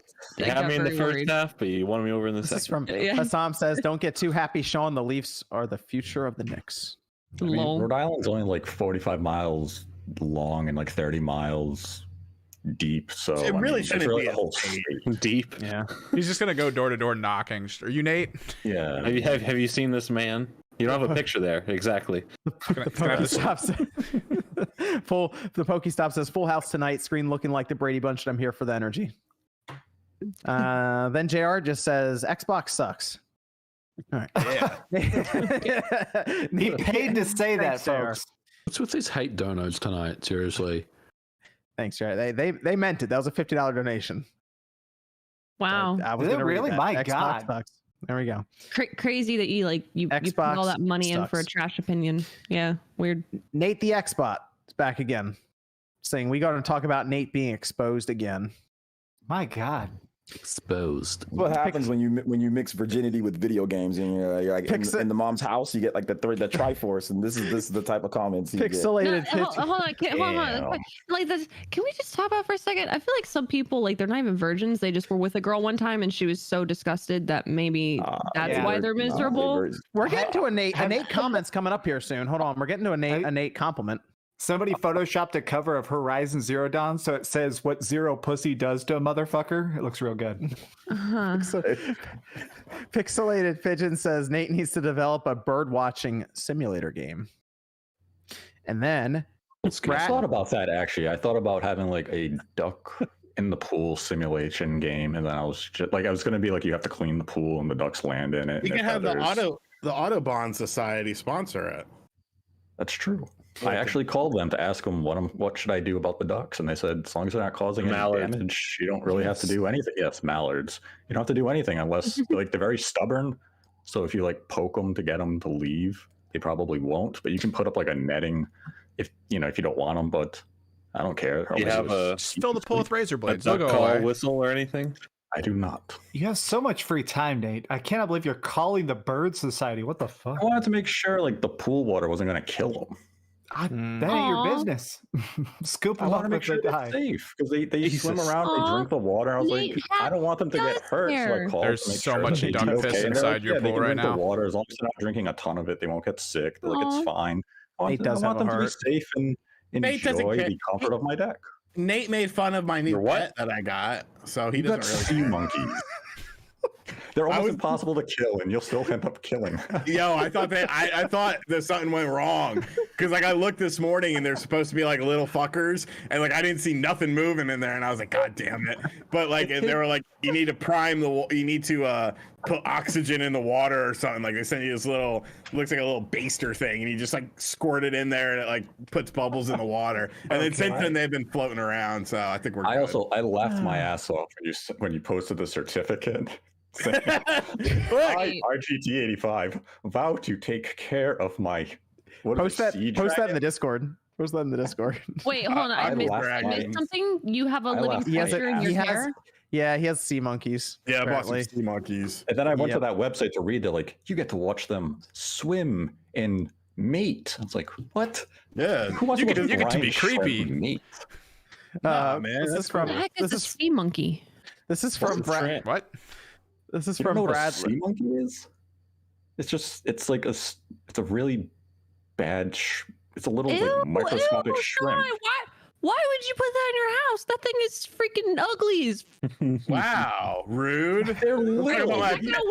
Is that gonna win over the ladies? What if I said that about your fucking cats? Whoa. Well, for the ladies. It's for me. Okay, this thing looks like it's gonna jump out of the tank and freaking latch onto your face, wait, my Sean, guy. They're cute. Wait, Sean, did you hollow out the dust? Sean, did you hollow out the freaking baby container you have and fill it with water and then put the sea monkeys in there? So no, but that would be awesome. Oh my god. And the tank I have lights up too. That's why I bought it. But then that would light up too with the baby. What the fuck? Oh my that god. that certificate made me laugh my ass off for like 10 minutes. Pledge? Oh my Especially posted, god. it's official. It's official, man. No, he didn't really sign his name though. So, But I he was like pledges. autograph. I signed my to government always name. look after his sea monkeys. Bradley says Nate looking snazzy tonight though. Keep up the good work, everybody. Always enjoy the Spawncast. Actually, am looking snazzy. Hold on, tonight. there's more to this. Screw you, Sean, from all the guys in the same Facebook group. Thank you. Thank you. This is I own a PS5 Series X. Ponies don't want to own an Xbox. Radberry says, it's great to finally catch you guys live again. I've been working 5 a.m. to 3 p.m. shifts at work, and you guys help me get through the morning. Much love, man. Aw. I worked that for a while at Walmart. It killed my social life. That's just hard. This is Never had a social life to kill, so I'm good. Yeah. Knowledge Seeker says, what do you think will happen when the secondary Switch needs verification to play digital purchases when the Switch servers eventually go offline?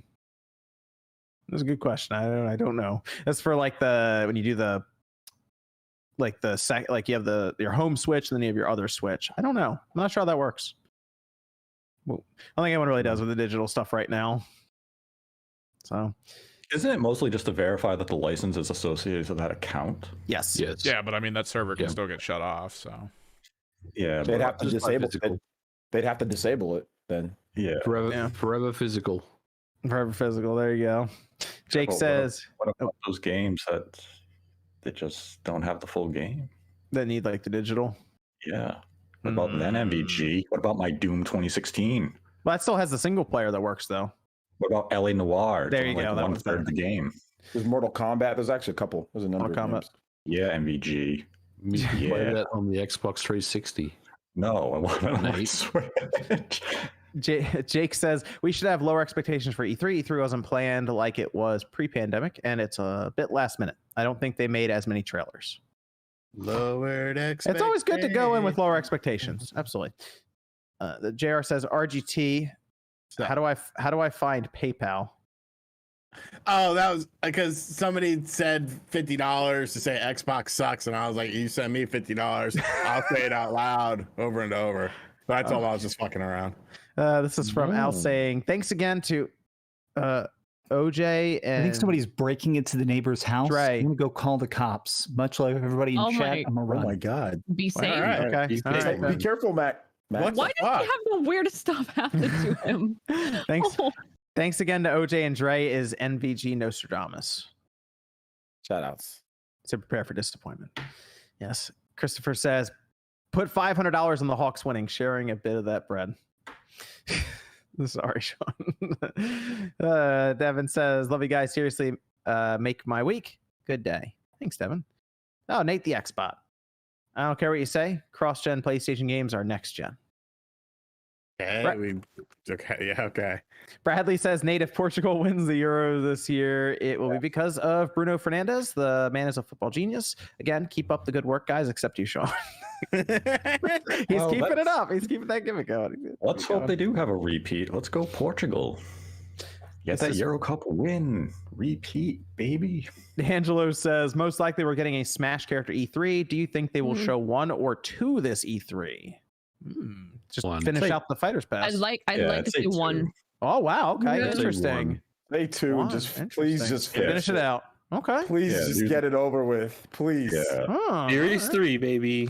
Okay. Oh, Okay. it's done. It's Open over. with one Smash character and the whole thing with the next one, or you think they just show them back to back and just back be to back to back. Trailer.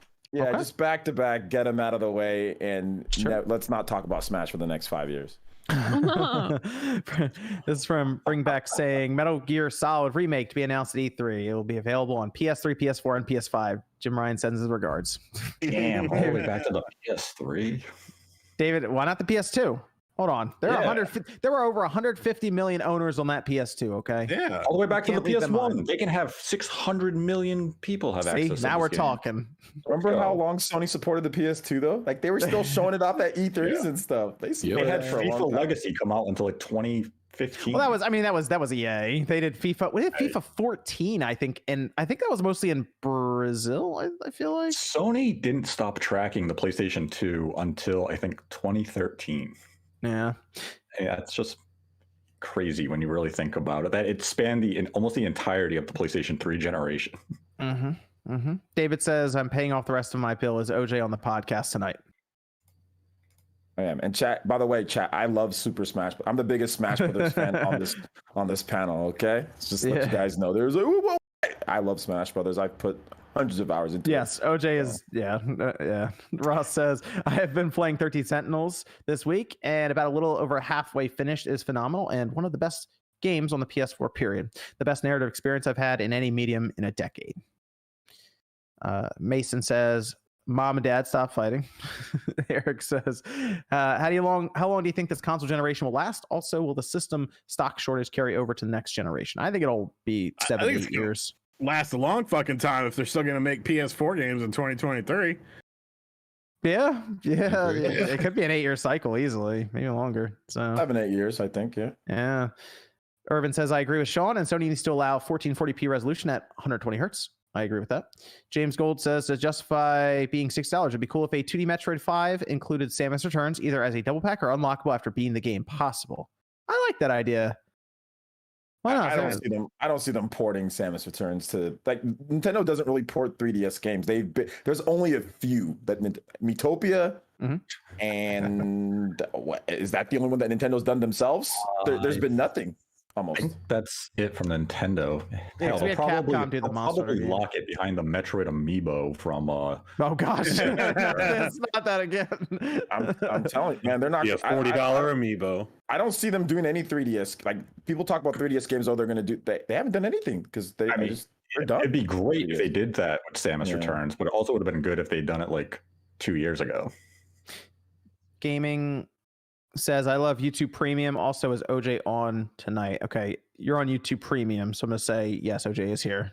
But make sure you watch everyone's videos and use that YouTube Premium for it.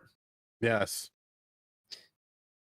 Pico says, now that these PlayStation games, God of War, Gran Turismo, and Horizon, are cross-gen, Sony justifies $70 price tag. They're gonna do it. There's gonna be a $70 PS5 price tag on those. Yes. Aaron Davis says, I'm fine with it if there's also inflation. Okay, let's go over to Nintendo's E3. It is Tuesday, as expected.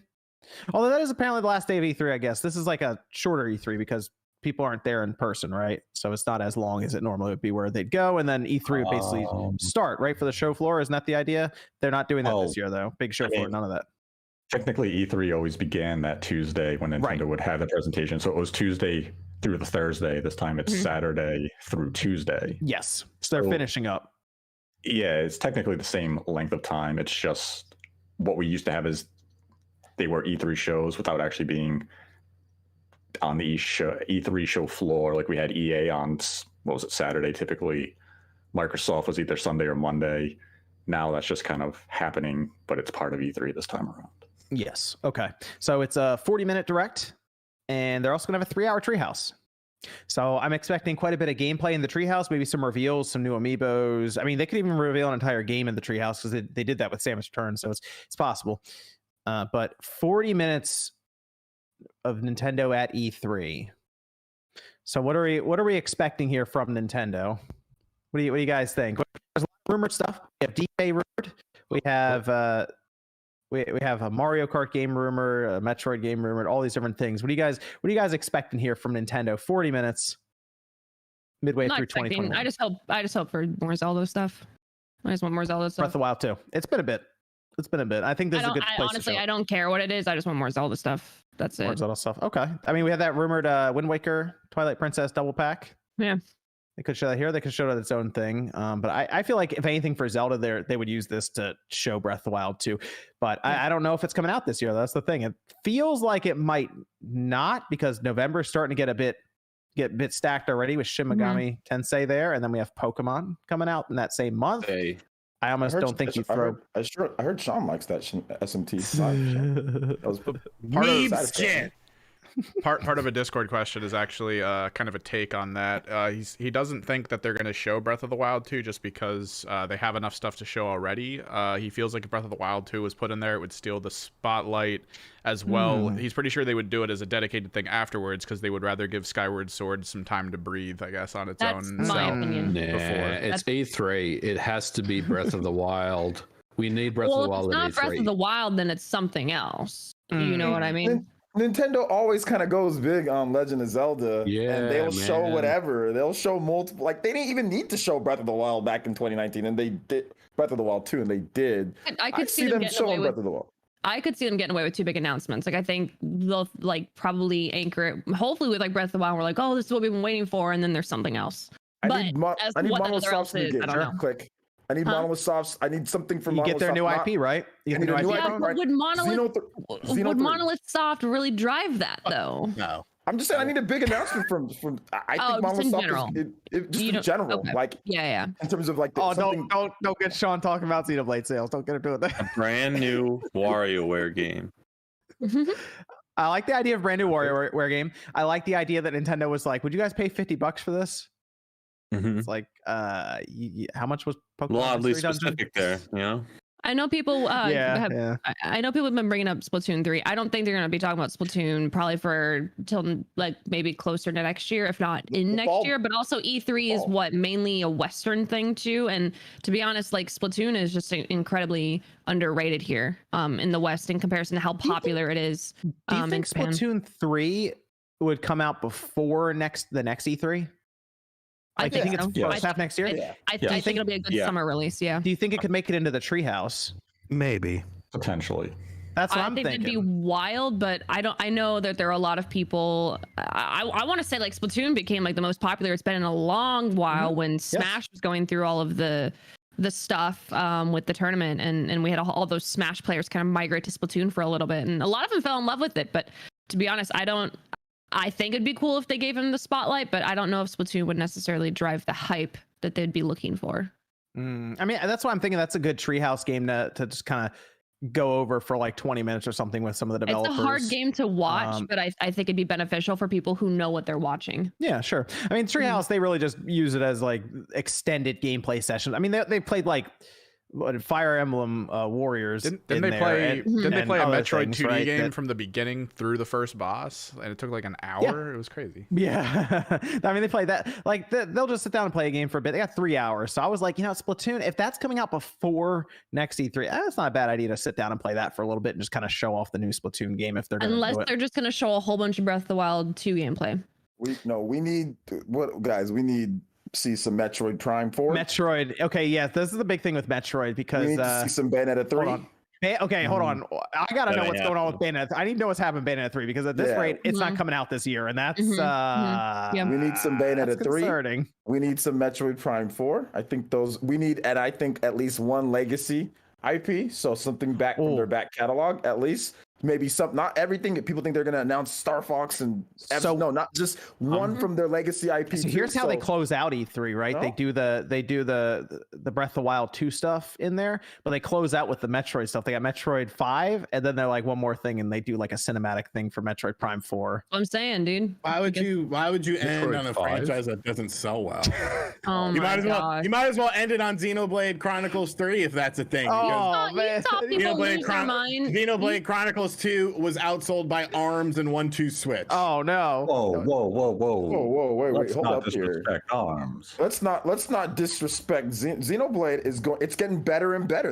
It's going up and up. That's what you want to see. You got to build from somewhere, right? Everything can't sell super crazy. Fire Emblem built its way. Look how long it took Fire Emblem to build up.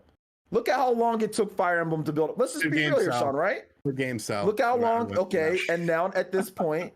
And look at where it is now. It sold over 2 million. All right. And if they make it better, if they got to improve some stuff, right? They got to get 2 million. 2 million. That's not. So would you say that Xenoblade's a more relevant franchise right now than Metroid is? Because I would think it is. It's more recent, more games. It's more recent. Yeah. So it would be more relevant as well then in the current video gaming landscape. Right now, but Metroid Prime 4 is coming. Yes. So I mean.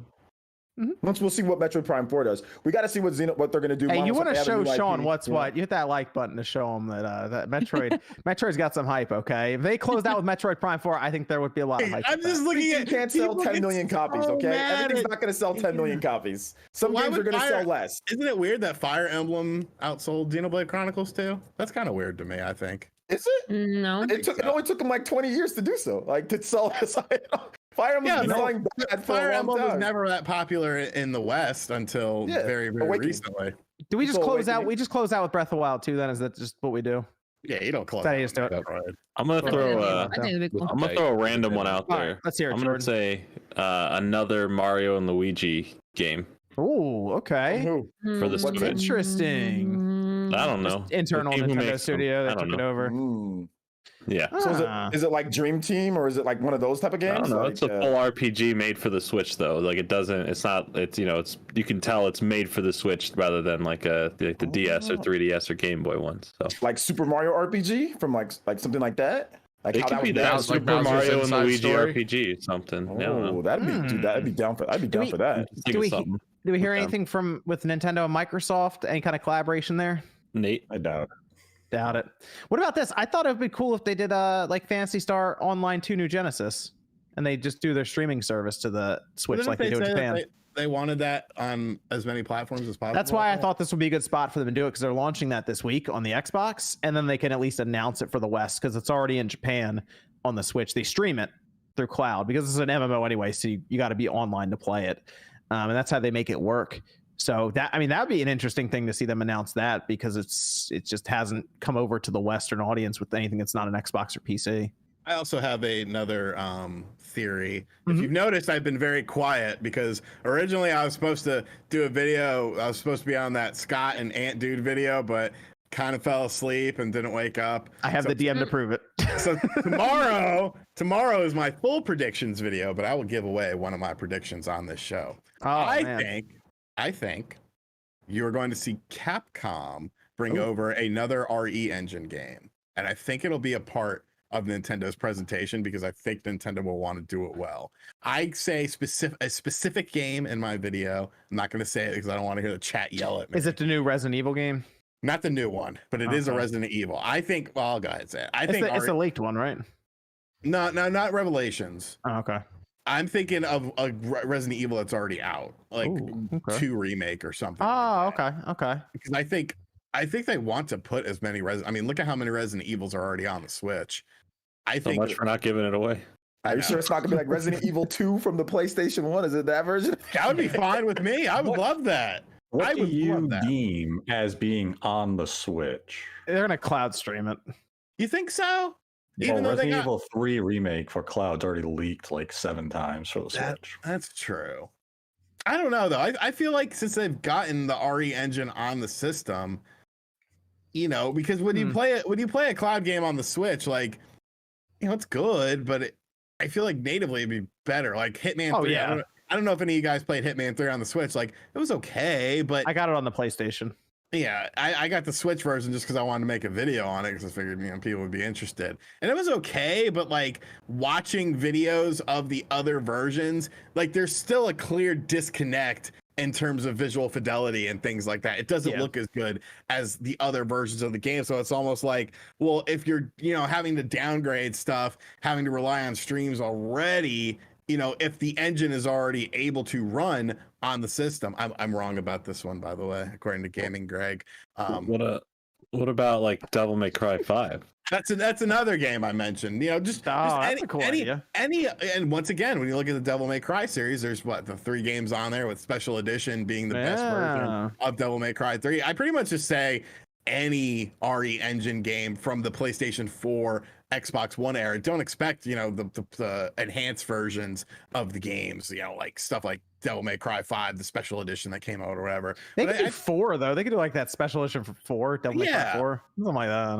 I mean, I just feel like if you get the engine running, and the engine ran very well with Monster Hunter Rise, like that really opens up a lot of possibilities. And Capcom is a company that has put a metric fuck ton of games on the Switch, like older games, newer games, all sorts of stuff. So they're a valuable ally. Okay. Okay, someone ruined the chat, but obviously big announcement: Netflix going to Switch. Oh my god! All done. Finally, Big megaton announcement right there. We got about this Nintendo Switch Online. We got anything? They're gonna add anything to that? no, Nope. I've given up on Baby. that damn thing. Okay. Wow. 2 games. Like we got some new interesting Nintendo Switch Online stuff. We've added Joe and Max Adventure 3 or something. They had to end it on the big one with Baseball Simulator That is 1000. not. Ain't no I'm not Griffey. here. I had Ain't people no. disrespect Joe and Mac. I like Joe and Mac. I think it was Fantastic cool. game. Yeah. I think it's cool. That's all right. Ain't no Griffey. Get the hell out. It's a fantastic game. You Uh, fight dinosaurs. You throw boomerangs at Yeah, I mean, T-Rex. it's a fine game. It's not a cornerstone though. It's a complimentary game, and that was the best game. I don't know that puzzle. What was that? Magical Drop 2 or whatever. That's a the fuck great it's game called? too. Magical Chase. add Virtual Boy, and we're good. Yes, Mario Tennis, Wario Land. There's only like 9 games. They could get that Hello, done. Boxer. 9 You don't games. need They get those that done in red- 2 years. Yeah, if You you don't play it need on your those red TV, games, it's gonna burn the man. back of your No. retina. Nintendo's gonna blind half the I gaming played. population. What about Labo support with the 3D, like the cardboard? Oh, you could no. actually, it could be like lab. It could actually That's a be liability. Like, That's a like- lawsuit right there. Somebody's eyes. Now, are you gonna gotta get- you gotta hit one of Yeah. those like 40-page disclaimers before you go through it. That's- Dude, I played my Virtual Boy for hours and hours and hours, and I never had issues with my eyes. And my You eyes turned out great. Yeah. See? Don't you just have something with your eyes? Don't you have something wrong with your eyes, bro? No, it was a sty, which evidently runs in my family, but this is the first one I've ever gotten. You had a Come on, freak man. out over a karate fighting kangaroo. That was drug induced. That doesn't count. Oh gosh. I think it's gonna be pretty fun for Nintendo, but 40 minutes. It's I feel like we're gonna get one of those weird third-party games out of nowhere. I mean, who would have thought Deadly Premonition would show up in that was- one direct? I guessed it. Absolutely I'm bizarre. So I Yep. think we're gonna get hit with one of those. You know what? It's another Capcom game. Bring back Dead Rising. Fuck it. I like that idea actually. Did Dead I'd love Rising it. bring it to us? Sure. Why not? And go back to its roots. Like the first Dead Rising was like, wow, chef's kiss. So I played it and beat it on the 360. I even played and beat the Wii version just because I was like, oh, it's got a chainsaw in this one. That Wii course. version, that Wii version had like 2 zombies on screen, man. Yep. I'm sorry. Hey, but I got rid of those 2 zombies. What about Batman Arkham series, Sean? I saw that in the chat. Oh God, please give me an Arkham trilogy. What I about don't need- WWE 2K22? Stop it. Stop it. Switch Pro exclusive. There you go. Finally, 20 frames per second. Let's go. That's We might- really the most We might disgusting see thing ever. the like a slight little ad for like the Pokemon stuff in there as well. Only based on that they didn't do a Pokemon Direct and they announced the release date. Like they showed the release dates and the box art covers and all that, which are usually tied to some sort of trailer. And Yes. since they have not announced anything, unless they plan to do something around the same time for just Pokemon, they might just throw in a little bit more gameplay to show up Have we something. not? They haven't even talked about Pokemon Sleep yet. It was past 2 years the other day, like a week or so ago. I think it passed 2 years. Because they didn't find the flute to wake it up yet. Interesting. Good flute. Interesting. I do want to know how that's supposed to work. I'm curious, but I don't know what was it gonna do. What is it? What's the point? Like, cause like I don't know. Like they make interesting. They had like that, brushing your teeth game come out. Like they've done weird and interesting things. So I don't know what. It's just gonna be like an alarm app on my phone that helps me sleep better. this was brought up as well before a new Kirby game. Mm-hmm. Do you think it's just going to be another? You guys think if they do this, it'd just be another 2D Kirby game? You think they go and do something different? Big 3D 2D. Kirby game. I love a 2D, I think. 3D. 2D. I would want love a 3D. 3D. 3D. I want Air Ride too. I want Oh. port air right at least. Yeah, 3D. for Air Ride. It's gonna be I think they're gonna go back to like roots Kirby. Like, or I guess like triple deluxe or like something like that. I think they're gonna go back and kind of just Quadruple do a Kirby game. Deluxe. Quadruple deluxe. That would be a good name. Quadruple deluxe. Okay. I think it's going to be a lot of fun, and that is next Tuesday. So they're going to finish up E3. You guys think? And anyone think it was weird that they're finishing up E3? Because I think it was pretty straightforward. I don't know. That seemed No. to catch people off guard with that one, but just the format they have it set up. This would be their normal time. It's just E3 is different now. They also For this year. kind of had to. Well, the 3-hour treehouse would have probably run over some other stuff. Like, it would have been weird to have this big block of time for Nintendo in the middle of like E3 completely. So that probably would have thrown some schedules off. The ESA wouldn't have allowed that. The ESA's rules this year is that you can't have conflicting presentations. So if there was a show that was set for 1 o'clock, let's say Saturday afternoon, because Nintendo took the 12:30 time slot, it would mean Nintendo cannot have anything that would interfere with that presentation. All these shows have to run independent of each other, and there can be no conflicting interest. So if Nintendo said, hey, we want a 3-hour treehouse, then everyone else would have said, well, we want Saturday, and the ESA would have been, well, Nintendo, you're not getting that. And also each company could only choose one presentation slot. You couldn't choose like multiple over the course of the 4 days. So there were reasons for this. So that's why when you had a lot of rumors out there saying, oh, Nintendo's going to have a treehouse all 4 days, it's never going to happen. It couldn't happen. And these were rules set forth way back in February. It was just a question of, could these evolve? Could they change due to publisher feedback? And they didn't. So this was something that the ESA's been experimenting with, because they didn't want, like, let's say Nintendo did choose Saturday and they did a traditional treehouse where it was all day, every day for the duration of E3. Well, that sucks for Microsoft or Namco, Sega, Square, whatever companies are participating, because now you're in competition with Nintendo's treehouse. The ESA did their best to avoid that type of conflict, and hopefully it works out for the best. But, we'll find out in a week. Okay. Evan, we have some Discord questions over there. Do you think Star Wars The Old Republic will ever get a console port, or is there a chance we ever see Star Wars MMORPG on consoles? I'm surprised they never did that. That's kind of weird to me. I don't know, maybe it's just because it was set up so well for PC. They just decided not to, because like Final Fantasy 14 has been very successful on console. So with PlayStation, I mean, at this point, I feel like they would have already done it if they were going to.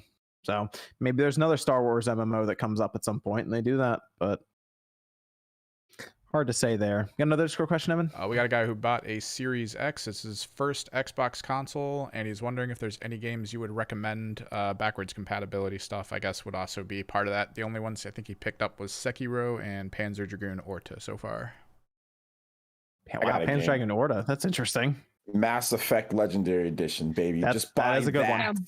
Yeah. Just That's buy that, and you'll be playing for, dude, I'm 100 plus out. I'm 130 hours plus, man. God dang, that game is freaking amazing. Especially if you've never played them. Yeah. Oh my god. I just started the first one and I'm still playing it. I think it's been like 2 weeks. Finally, last night, beat the third game after doing everything in it. And the third one was the one I played the least. I only played through it 2 times the year it came out. So it was almost like playing a brand new game. Mm-hmm. And I mean, aside from the ending, which the new ending is all right, whatever, right? But the whole journey to that moment, incredible storytelling. Like that trilogy is going to be unmatched for forever. That story writing is like it's too good. It's the best world building I've ever seen in any video game. It's fantastic. All the options that you have, the replay value. The more I thought about it, man, the combat's aged like fine wine. There's still games that play worse than Mass Effect. Oh, absolutely. You could tell, like, when they got to the third game, they completely made it feel way more like a shooter and fixed a lot of the clunkiness compared to like how stiff maybe 1 and 2 feel a bit. 3 is a lot more loose with it. Dodge roll stuff like that. I will also recommend if you just got your Series X and you're just looking around at any games you can. I mean, I would just grab a month of Game Pass and just start downloading everything, just checking it all out, and then you can decide because it has EA thrown in there as well. So there's actually a lot of games you can just download, and then after a month you can cut it off and be like, okay, now I understand what I might like here. And you know what, if you like it, you just keep going with it because first party Microsoft games are going to be on there anyway. So, but OJ, I have taken the plunge now after I beat 3. I have started playing Andromeda. Andromeda again. Yeah, I'm going to go back into Andromeda too. And immediately, and I'm like, yo, this feels like I'm playing the first Mass Effect game again. It plays so bad. But I'm trying. I'm giving it a shot. It is still not up to par so far, but it's, screw it. I'm going to try and get through it again. I'm going to give it a shot too. I'm going to play it on the hardest difficulty this time. Let's go through the E3 schedule real quick, and then we'll finish up with any Discord questions and super chats that are left. And I'll check Streamlabs as well. Starting with Saturday, June 12th. This was released by E3 on their Twitter account. By the way, it looked like a text document. Like they just screenshot it Just like Notepad, just move it WordPad. over. Yeah, I don't even know if they went to Microsoft Word. They were just like, oh man, what do we got? WordPad. Okay, yeah, let's go and type this up. At least they had bullet points, I guess. But Saturday, June 12th, they're gonna do some sort of kickoff show with like a pre-show starting at 1 p.m. Eastern. But then we're gonna go into Ubisoft Forward. That's 3 p.m. Eastern time. They say that'll have some stuff from they have like that Rainbow Six quarantine game, I guess they're gonna show. Do a deep dive in that. They're also going to talk about Riders Republic, Far Cry 6, and there's new content for Assassin's Creed Valhalla. There you go, MVG and Jordan. Nice. Awesome. I don't know if they're going to have any big surprises that'll be that exciting, to be honest, but I'll keep an eye on Ubisoft Forward just to see. Maybe we'll see that what you call it, Prince of Persia game again. Maybe that'll pop up. We'll see some improvements on that. Maybe we'll see. Gearbox is later on. It's interesting. Gearbox has a conference on Saturday. What is Gearbox going to show? I don't know. They've been weirdly teasing the Borderlands movie, which would be such a weird place for them to announce it, but they were at PAX showing off the Borderlands movie, so who really knows? I know there's supposed rumors of a spin-off Borderlands game called Wonderlands. Yes. That revolves around Tiny Tina's character from the games, so I don't know. I don't know what else they'd have aside from that. I really just hope it's not Randy coming out and doing magic for, half an hour. Oh gosh, it's not Gearbox 2K, it's just Gearbox. I think 2K is going to be with Take-Two, and that's a whole thing. There's a big leak on that. So yeah. Sunday is Xbox and Bethesda showcase at 1 p.m. Eastern time. A lot of anticipation for that one. I think it's like 90 minutes, but they're going to have Xbox and Bethesda in the same showcase. So looking forward to Halo Infinite. They just got to show that not being terrible, and I think we'll be off to a good start. Please. A lot of rumblings about how the game is improved graphically, but don't expect it to be like earth-shatteringly improved. So I'm interested to see what that looks like. They just got to show me good multiplayer. If they show me good multiplayer, I'm in. Because let's be real. Craig. We got to see Craig. They have to show me a good campaign. That's what I need from Halo. 2.0, baby. Let's see it. Campaign. I just need that multiplayer. There was rumors about a 50-on-50 mode for multiplayer, which sounds obscene. Sounds pretty fun. We'll see. As long as it looks good. I don't even know if it's going to take up a good chunk of the show. It might end up being like 5 or 10 minutes of the show just to show off Halo Infinite again. But they got to give us a release date. I need that release date. So we'll see. That's the biggest thing. If they can put a release date on it, all right. Then we have Square Enix. That's 3:15 p.m. Eastern. Just almost, like right behind the Xbox Bethesda showcase. So Square is going to be an interesting one. They say, they put out some info. Babylon's Fall. I think people forgot about that game. That's going to be there. I didn't forget about it. I'm looking forward to seeing Platinum Games. Let's go. Platinum Games is going to show that off, and we're probably going to see nothing about Bayonetta 3 at E3. Stop it, John. What a fun day that'll be. They forgot about Bayonetta. Stop it. Oh, gosh. All right, so they're going to talk about Babylon's Fall. They're going to have a new game from Eidos Montreal. Wasn't that rumored to be a Guardians of the Galaxy game? Yeah, okay. Closer look at Life is Strange, The True Colors. There you go, Nate. It'll be a good game. And Life is Strange Remastered Collection. And they're also going to talk about Marvel's Avengers. So, but remember, John, with Square Enix, they said they were vaguely, it was very vague. They literally said that, hey, this is a vague, there's going to be surprises. Yes, they said there's going to be some big surprises there too. Yeah, so I think they're just telling us basically Final things we already Fantasy VII know. Part 2. So, I want to see if they do another HD 2D game. That'd be interesting. So we will see. Monday there is Capcom and Take-Two. They didn't really say. I don't think either of them put out what they're going to talk about there, though. I think Capcom, they have what? Monster Hunter Stories, the next one coming up there. Resident Evil 4 for Oculus VR. Great Ace Attorney Collection. Is Pragmata's going to be there? Oh. So I don't know. Capcom could show up with a. Maybe I'll show up with a Mega Man game. Didn't that leaked document have something about Power Stone as well? Hey, they show up with Power Stone. That'd be pretty awesome. I'd be all right with that. I think it might have. Yeah. New Power Stone or Power Stone Collection? I don't know. I mean, I'm okay with either one, right? I'm okay with either. Well, what if Power Stone would be what if it's hold on? What if it's Power Stone Mobile? Now we're talking. That would not be OD. Blue stacks on the PC and just call it a night. It was supposed to be a Power Stone remake, but it wasn't supposed to come out until Q3 of 2024. Yeah. So, I mean, that's the thing with that document. Why do we know about that? Because everything from Capcom got leaked for the next 5 years. Yeah. Oh yeah. That sucks. Apparently it's getting him in. Apparently it's getting him in trouble too. They're going to court over something that wasn't Resident Evil 4. They got some, I guess, a stolen photo from Resident Evil 4. That's $12 thing. So the problem with like games like the Power Stone remake, if it's 2024, that could have been one of the products that was being prototyped. It might not happen. Yeah. So it's tough to really take any of that. Capcom could be anything at this point. We have no. Honestly, Capcom's kind of a wild card here. So they could have some really good stuff, or they could literally show up with like 3 games and be like, all right, see ya. So Take-Two Interactive will have a showcase with details forthcoming. Well, we got that leak that talked about the new NBA game. There's apparently going to be a Marvel XCOM game there. Yes, I heard about that. What? That sounds really cool. Like I think I thought the news. Yeah, me too. Oh no, John, your I mic's feel not the same working. way. Hello?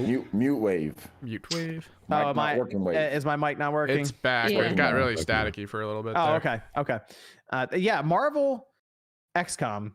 I Yes. like the sound of that. I do. I like the sound of it as well. It'd be like Fire Emblem, but like Marvel, you know? Well, Like- I mean, we saw him do. We had like XCOM, Marvel or Mario Rabbids. You know, Yeah. like, and people really like that. It didn't sound like a good crossover at first for that kind of type, but No. it worked out really well. This sounds like a So- good crossover. though. It does. That's what I mean. It's like this actually sounds like a really good idea for it. So Yeah. depending on how many heroes they put in there, licensing all these different things, they can make sure everything's worked out.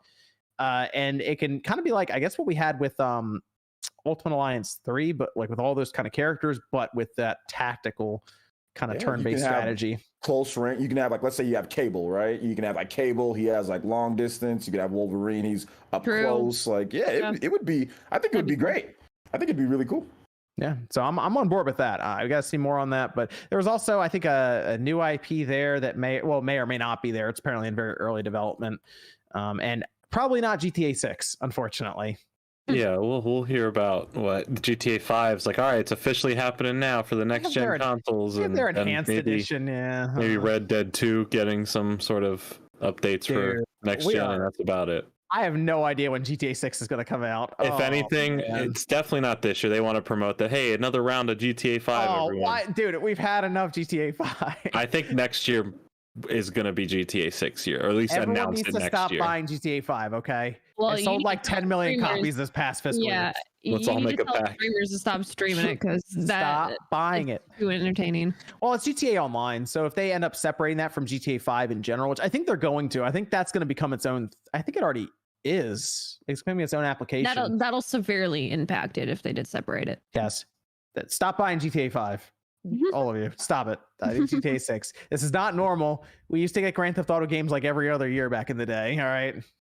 So, although I would expect GTA 6 is going to look ridiculous when they finally show it, if it's next gen and only in all of this in like 2024 or something. So, yes, I think it's going to look really good. It's just going to be a while because people won't stop buying GTA 5.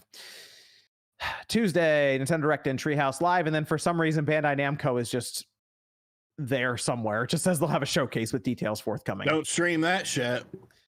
Elden Ring. Hey, Elden Ring? I'll see more. Yeah. I wanna Elden see Ring. more. I'm excited. Maybe, Elden Ring. All right, good. maybe intrigued. it's still Yep. a rumor. Oh, let's hear it, My OJ. Hero? I know what you're about to say. My hero. Yep, say it. My Hero. If that happens, Fighting game like Dragon Ball Fighters. Oh my god, bro. That would tell be pretty me. awesome. So That finally would a be good one. freaking All right. amazing. That would be really cool if they did that. I would actually be interested. I'm not a big fighting game person, but I would be interested in that. I would be down. I hope that rumor is true. I really hope it's true.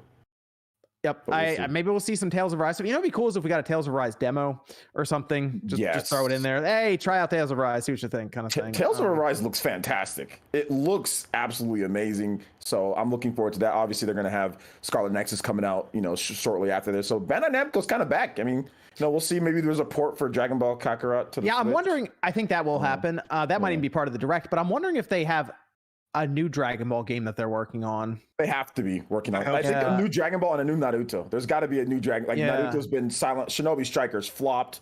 Xenoverse. It's been a while since Xenoverse. It's been a while since what's the Kakarot? When did Kakarot come out? When was that? Kakarot was 2019. But that wasn't even. I don't. That's not the studio that did Xenoverse, right? So maybe we just get Xenoverse 3. yeah. It was a Cyber Connect. Cyber Connect. They did that. So I mean, maybe there's a new Xenoverse game coming. I think because Xenoverse sells really well. That's like the big seller is Xenoverse. So maybe a new Xenoverse game comes. So that'd be dope. And we need something from Naruto. So maybe the next Naruto Ultimate Ninja Storm 5, like the next actual Storm game, because they've just been doing Road to Boruto. They did Shinobi Strikers, blah blah blah. So we'll see that. To the shock of many, Xenoverse 2 is getting a DLC pack known as the Legendary Pack number 2 this fall. They've been doing DLC for their Dragon Ball games for they extend that for a long time. Yeah. Because the DLC, it sells incredibly well for the Xenoverse games. It does. I mean, it sells well for Kakarot. They keep doing Kakarot DLC.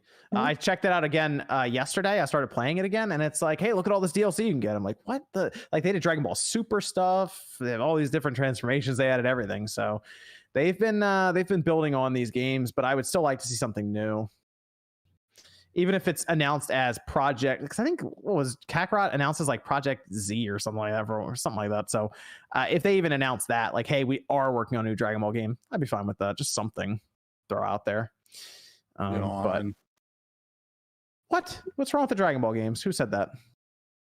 Man, Sean, what is going on? Again. I don't watch no Dragon Ball and shit like that. I don't know. Oh, come on. If you look, all right. If you want a My Hero Dragon Ball Fighter style game or a new Dragon Ball game, you gotta hit the like button, okay, and show Sean. All right. No, shut up. I remember when I worked at GameStop, I was completely just blown away about how many I don't know. You can't say this kind of shit in 2021, but I'm gonna say it anyways. Oh, God. How many like ghetto ass dudes would come into the store and would be looking for Dragon Ball shit, and two of my coworkers were like friends of mine. There were these black dudes, and I was like, "Is Dragon Ball Z really popular with black dudes?" And they were like, "Yeah, man, like people love that shit." And I'm like, that just seems so weird to me, and it always blew me away. And you see so many people, even at conventions and shit, all Dragon Balled out, and I'm like, I don't get it. I tried to watch. So being black means you can't like Dragon Ball? God damn it, OJ! Is it racially connected here? No, it's just surprising to me. OJ about to go Super Saiyan on you. I just want to know. It's like if you got to be nerdy and white to like Dragon Ball. Oh, God. Normal type. I didn't realize there was this whole subculture of dudes that were into this shit, and I was just like, wow. Okay, Dragon Ball's popular. Dragon Ball's Check popular. This out, guys. Black people like anime. I mean, it's just you know what I'm saying. You're blowing my mind right now, OJ. You're blowing my mind. Just you know what I'm saying, not the nerdy dudes who would wear the fucking the silk, remember those silk shirts that had dragon designs and shit on them, and dudes would wear they would wear a white beater under it. All right, this dude, okay, he's not, he's coming in to play Dragon Ball, but just other dudes, I'd just be like, wow, you're into Dragon Ball. They're like, yeah, it's just great. I'm like, all right, it was a learning experience. What are you into, Sean? You expected them to pick up 50 Cent? You know what I'm saying? Fuck you! 50 Cent Blood in the Sand was a good game. But to get what's it? Def Jam. They only play Def Jam. Is that it? No. Hey, Fight for New York was good. Fight for New York. That all we play. All right, I got you.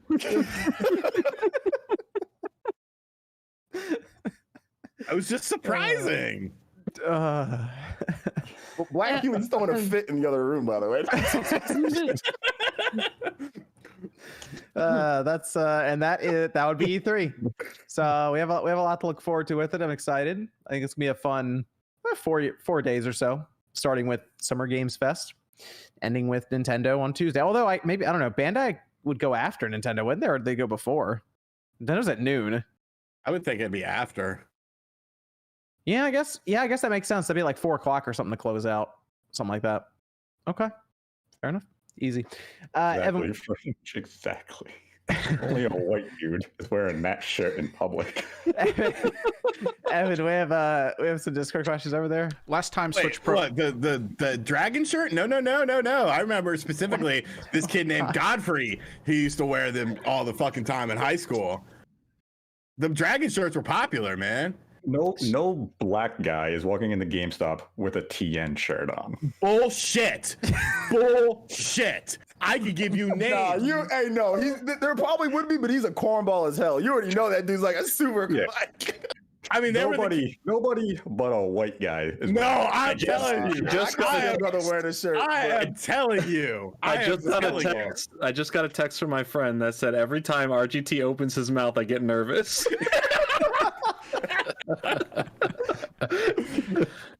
He gets nervous. How do you think our HR department feels? All the fines we have to pay. They get less sponsors. We're about to get like some anime sponsors now. We're gonna get what the Crunchyroll. Crunchyroll's about to come in your sponsor. About time. Are you black? Sean gonna show up next week with the dragon shirt on. Yeah, Sean has to wear a dragon shirt now. Just for the spot for Crunchyroll. So see if I can find one on eBay. I think I get it On eBay, do you get like a pack of them on Amazon? It's got to be that silk. It's got to be the silk button down with like the design on the back, and then you got to wear like a wife beater under it. That was the fit back in the early 2000s. It's not silk. It's just shiny fabric. Are you gonna wear your gold chain too, Sean? No, that wouldn't really fit. I don't think. No. Shiny dragon shirt. Shiny.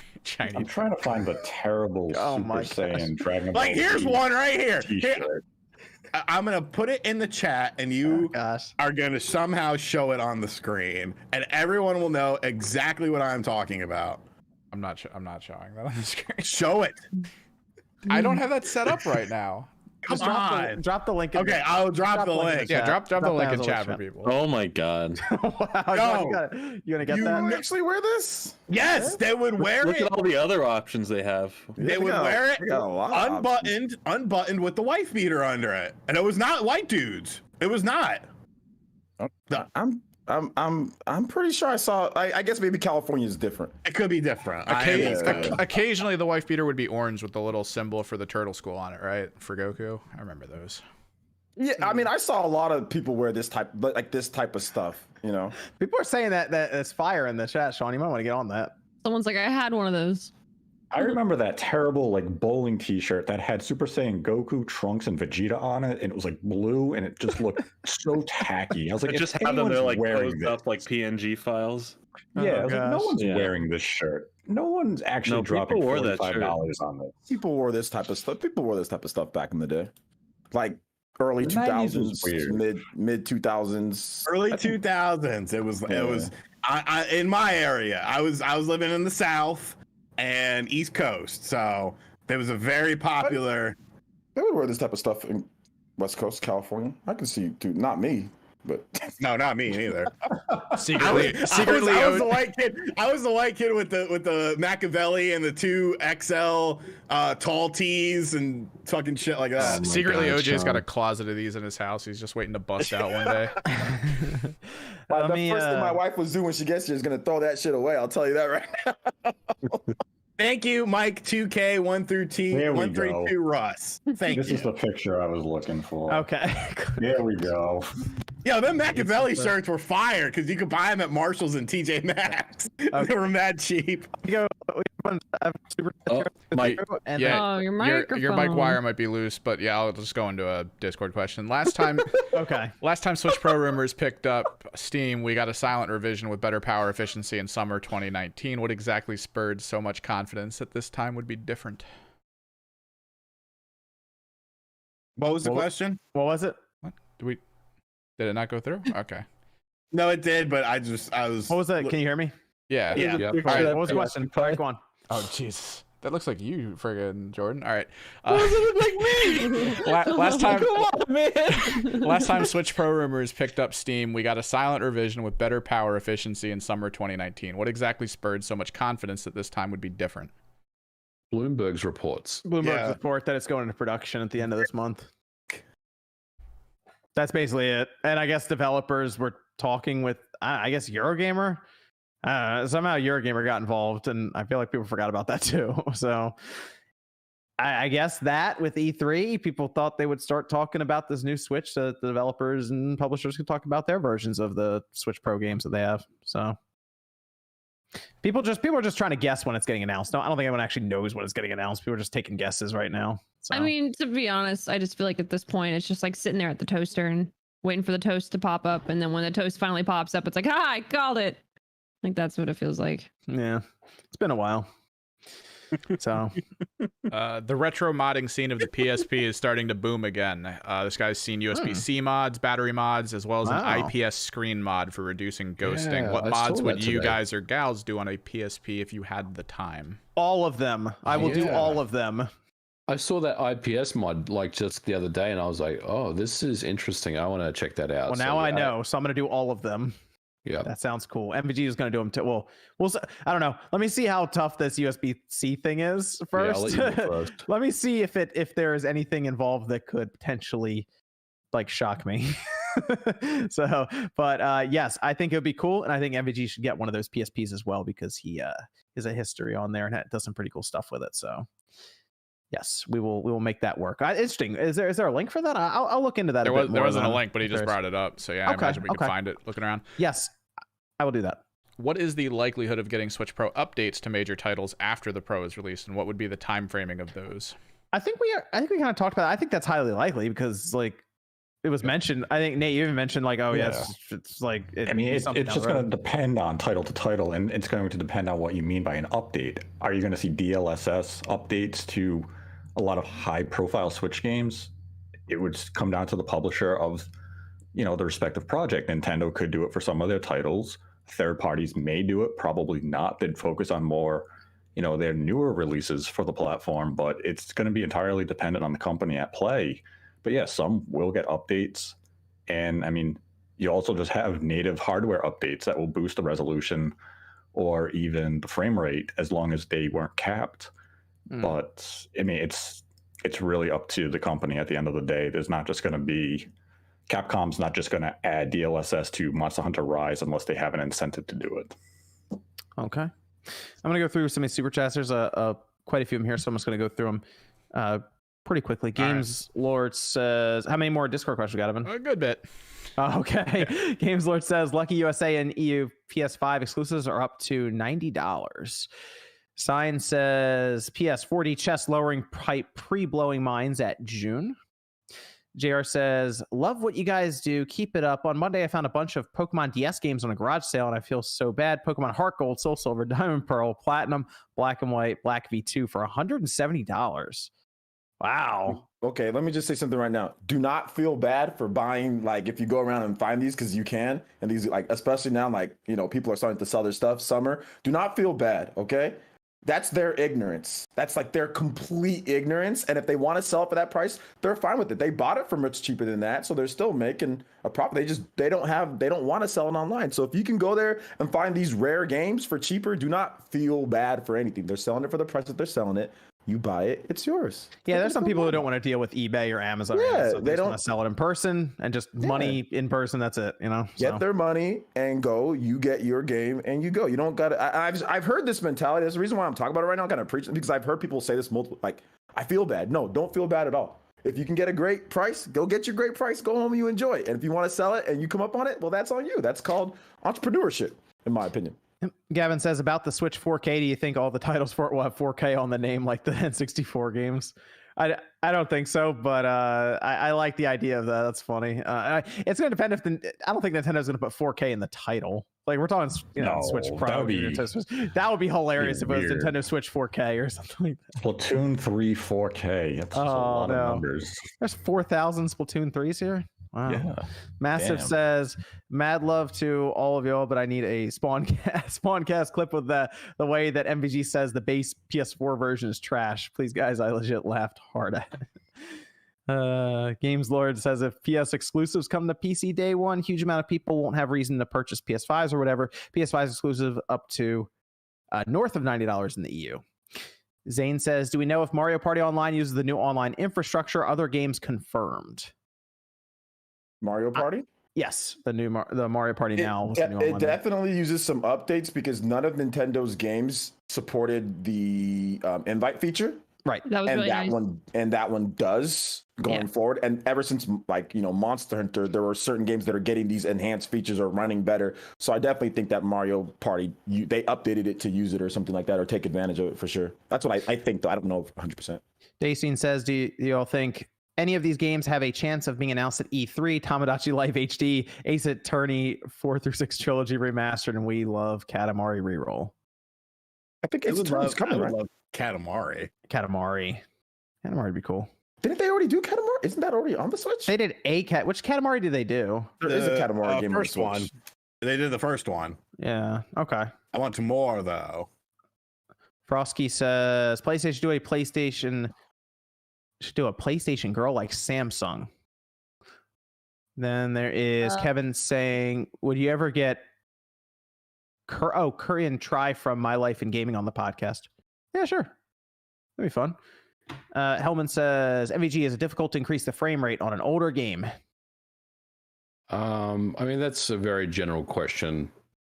Yeah, there's some old games. It's hard to answer that. There's some old games where like actions in it are tied to the frame rate. Right. So those could be hard, but it's dependent on the game. I mean, I think what Microsoft came up with is pretty interesting. I don't know how difficult that was, but yeah, if the frame rate's tied to the physics and stuff in the game, you turn the frame rate up and you're basically fast forwarding through the game. That was the thing in one of the Elder Scrolls games, wasn't it? They like unlocked the frames and things started flying into space. I think just went crazy. Yeah, I think I feel like that was Skyrim. I was positive Skyrim, right? I think it was Fallout 76, wasn't it? Because people were doing that online, like unlocking the frame rate. Oh gosh, and it was just going out of control. Whatever it was from Bethesda. That's all we know. Games Lord says Soul Reaver Legacy of Kain revival. Hopefully, that would be a welcomed game out of left field. I would like that. Alexian says Calculator on the eShop is the E-rated game of the year. We all know that, but Hentai vs. Evil is definitely the M-rated game of the year. You shoot up generic asset-looking monsters with a waifu. I heard about that. It's a game that came out on the eShop. Sounds about right. I don't doubt that. Six says Jet Force Gemini revival. Aaron says NES Metroid is the best. Ruffle says give Samus a red hat and Metroid will sell big. They're not wrong.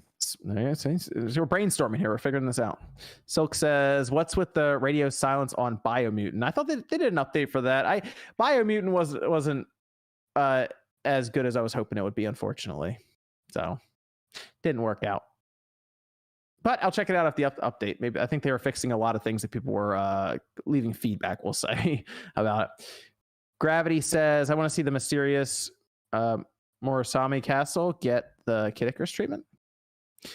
Bryant says, Parasite Eve remake when? Probably never. Never, but it should. It's happening. It's happening. One of these days.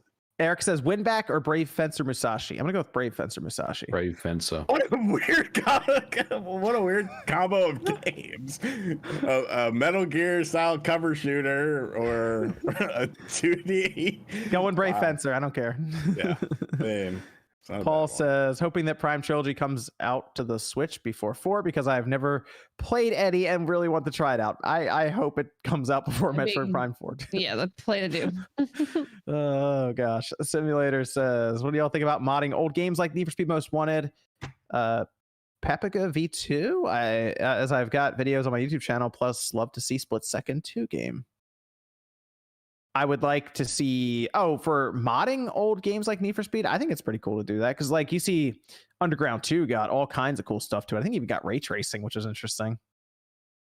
Abaddon says, people have been willing to give franchises they never have previously did on the Switch. That's why I feel it may sell well. That's my data. You know what? I think he's right. I think this is the best shot Metroid has. So here's hoping it works. Trauma says, my uncle who works at Nintendo told me Mother 3 will be at E3 Switch Pro exclusive. Take that, Nate. I fired your uncle yesterday. Oh, man. Victor says, I need a Resident Evil game located at a RGT party. That'd be interesting. Jared says, took the misclick Resident Evil challenge, got the Origins collection on Switch, and started with the first one. Dates, but like most of the puzzles. Maybe meant dated. Wait, yes, I think. I am my own challenge. I think just because they like going from the first Resident Evil up. Wait, what they started with. If they bought the Origin package, so yes. What do they mean by the first one? Did they mean 0 or 1? Yeah. I think they meant one. They probably meant Oh, boy. one. Why wouldn't you play? Okay, whatever. Okay. They probably meant one. Grinning says, "Hey peeps, great work as always. RGTA 5. Did you like your Saturn custom controller?" Yeah, I told him I'd DM him. Oh, okay. Let me know if you want me to send it. MVG, did you want a custom Duke controller? What color is OJ here? OJ is here. Ooh. There he is. Yes, you have my attention. Yes, I would love one. What color do you want a custom Duke controller? It's got to be green, right? Like the OG Xbox. Oh, okay. Green. You have the Halo Xbox also, don't you? You have I that do. one? Yes, I do have that one. So a green Duke controller. Look. Okay, there we go. That's from Grinning Wolf Games. Yeah, there's a really cool video. They did the Saturn controller for Sean, Yep. and Nate.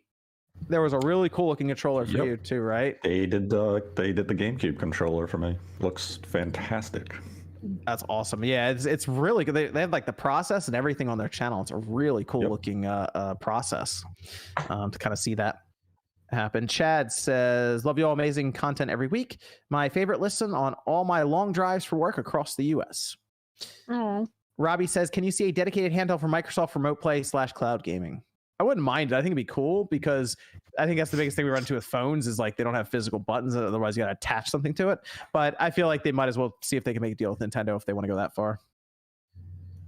Khalil says, "If the new Sonic game sucks, then that means that the music in the game is good since they go hand in hand."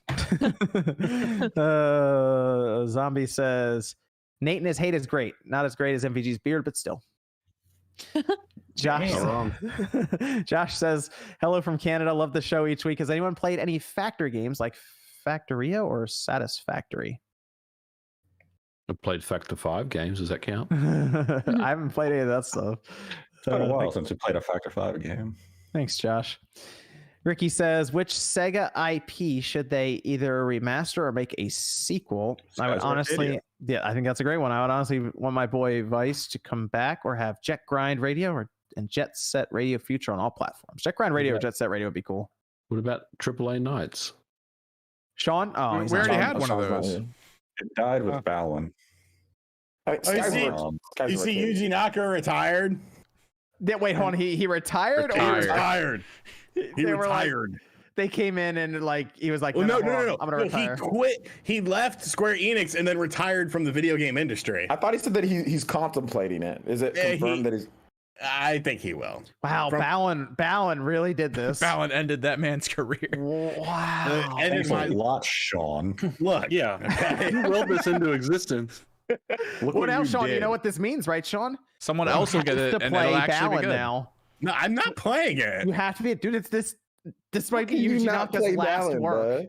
This was his swan I played the song. demo. I played the demo. No. I think you have to beat the game. No, I think Do you it should for beat the Yuji. game. Yeah. Do it for Yuji Naka, Sean. Jeff Grubb beat it. Don't you feel any remorse for anything that's went on right now? No. Don't you feel come on, man? You single-handedly destroyed Yuji Naka's career. I kind of feel like you need to. I think you need to do this, Sean. how does this owe have? it to him. You It has owe it to 4 him. stars on Amazon. So it's not that It's a bad. great Just game pick it up that and you play know. it. I've had people tell me the music and it's really good. So hopefully I'm you'll sure enjoy it is. It The has demo was the same Ghostbusters track, level. like at the same 10-second loop over and over again, from what I remember. Sean, you might have to play this, dude. No, You owe it to Yuji Naka. no. It's I for his can't believe honor. how- This sounds like Torture. this sounds like the first game you have to do with John on that gameplay channel while you're telling stories. No, he's playing the game. I'm just talking. Yo, But you would be there though while it's happening. So technically, $32 you would beat it, on right? Xbox One. Sean, No. Look, $32. it's already on sale. And if I don't download the patch, I can have an epileptic seizure. well, I've never- I would I've download the patch. I would do. I've that. never had one before, but what if I forget to download the patch and then I have a seizure? What if Well, get on Xbox. They have smart delivery. it'll prompt you to download it? What do you mean forget to download it? It'll say if- you want to download the patch? Yeah, what if my doorbell rings or something and I step away and then my sea monkey escapes from his capturing device and hits the button? No, I don't want to install it. And Wow, Kangaroo Jack wow. comes by and kicks your ass. Yeah, dude. There's a lot of All this hate. You know who? potential All this things. hate for Yuji Naka, man. This guy is one of the pioneers in the industry. This is all you're gonna do him? I All right. don't hate him. I feel think you do. disappointed that he lied to me. Nobody. What? Specifically Excuse me, to sir? you. See, specifically to me. He was like, look, this shit looks like nice. Sending you DMs. Yo, you're gonna love this AAA Nights game. I was misinformed about the game because of Yuji Naka and Square Enix. And subsequently misinformed so many people. Sean 24/7. He'll just go. It's so awesome. Yeah, I always have something to say. I don't know, Sean. You might have to. You might have to play that game on a video. You might have to do it. Like we might have to beat the game during a series. This is what we're doing. We're going to do a charity stream later this year, and you're going to play Balan Wonderland. If you get it on the PS5, though, they have that controller share thing, so we can pass. No, the Sean has to play it. Oh, we're not passing it along. Sean's playing. The game. Jeff, wait, is Jeff around? Jeff, how long's that game? Jeff can tell. I'm sure it's only like a 10-hour game. Oh, if Jeff's in the chat, just tell us, Jeff, how long you suffered for. On PS4 and Switch. This is from 10.5 hours, 16 with extra. 10 hours for the main story. All right, I guess we're getting the platinum trophy on it, Sean. That's 16 then, yeah. Daniel says, I just want to say I love you all in the videos. My birthday's tomorrow. It'd be cool if you see my message. Also, with remakes more often nowadays, any chance of Legend of Dragoon or Champions to come back? Probably not, because that would make me happy, and that's not something they're going to do. But happy birthday, Daniel. Happy birthday. Happy birthday, man. But Legend of Dragoon, it's dead. It's just. I would like to see it happen. Dude, they didn't even want to put the dude in PlayStation All-Stars. Yeah, I know. Happy birthday. Your hopes will never happen. Use your birthday wish to revitalize Legend of Dragoon. Like, put him in place. They're like, nah, we're good. They put let's put Big Daddy in there instead. Put Big Daddy in. Well, happy birthday to Daniel Snyder. This is from Dag saying Barlog's comment about cross-generationality rang untrue. What PS4 games also came to PS3 in the launch window of PS4? None. At least not from Sony. Not from Sony. Yeah. J2 Blue says which is the more popular IP, Zelda or Sonic? I think Zelda is the more popular game IP, but Sonic is a more popular character. Yeah. Well, yeah, because everyone calls Link Zelda. Yeah. Someone had this poll on Twitter the other day. Like, more popular. General population, Sonic for sure is more recognizable mascot, but again, Zelda is just more consistently known among the fan base of being for people in gaming. Like it's actual like good quality consistently. Yes. But if you go ask like a mom and you're like, all right, tell me the names of these characters, they'll be like Sonic and Zelda. My mom knows the franchise. My mom knows the franchise. But like if you put Sonic character. and Link next to each other, they'll call Link Zelda basically. Is what like for the mainstream, it's generally what'll happen. But I get what you're saying. Yeah, Zelda is obviously the more successful and high quality series. Yes, sure. When it comes to gaming. This is from Jonathan saying, amazing podcast. Keep up the great work. Mac Mega says, good to have Beauty and the Beast back, i.e. welcome back Click and Sean respectively. Also, Nate and MVG are the truth. Timothy says, all of you are the best, especially Spawn except for RGT85. Psych. Metroid Prime 4 million plus guaranteed. Oof. Got him. Red Banana says, I sold my PS4 for a Switch thinking God of War was a PS4 exclusive. Should I buy back a PS4 or get a PS5? I sold my I mean, I would just get a PS5 at this point if you can. Just wait for the drop and then try to pick it up. And this is from Wall saying, what's each of your pie in the sky wish for E3 reveal? Mine is Lost Odyssey 2. Going with Mother 3.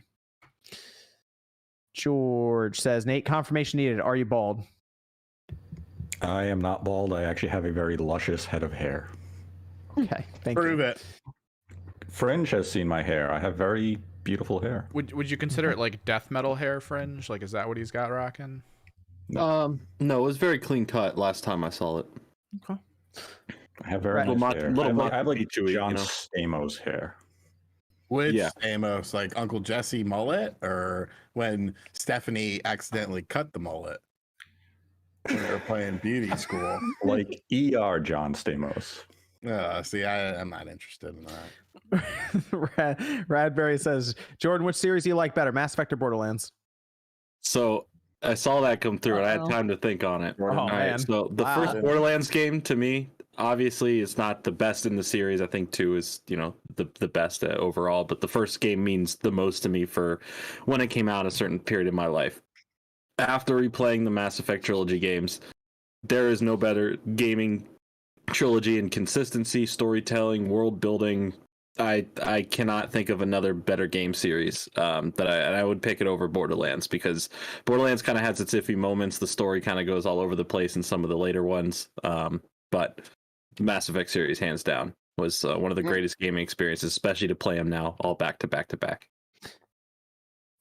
And this is from Dragoon saying, any idea what the next leap in data storage technology will be, and how could it affect gaming?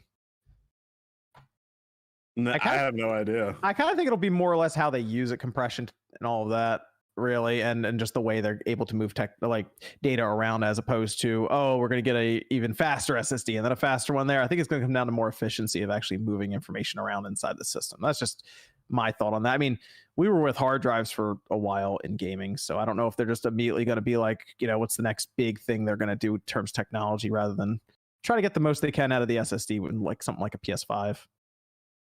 But that's just what I figured. Radberry says, any future plans of getting the GVG crew on the Spawncast? We probably have someone from there on here as a guest. Sure, it'd be fun. Colin says, Goku is going to be a Mii Fighter costume in Smash, probably. Dark says, okay, hear me out. Donkey Kong X Mario and Luigi crossover. Donovan says, surprise E3 announcement, Ice Climbers 3D. Frost says, Nate drinks coffee made from monkey poop beans. That's a thing. Yeah. No. Yeah. Yeah, isn't it? It's actually like incredibly expensive. I'm not sure if it's as expensive as the cat poop beans, though. So I just get Dunkin' Donuts, but that's cool. I drink black coffee made from like Maxwell House. I don't put that much thought and time into my Will coffee. says, I love drink black coffee. I love Dragon Quest 11. Any recommendations? A touch of anisette at times. Will Actually, says, I had some Baileys. I had Irish coffee last weekend, so it was very cold.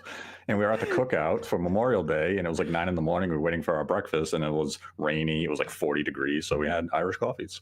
Nate, very delicious.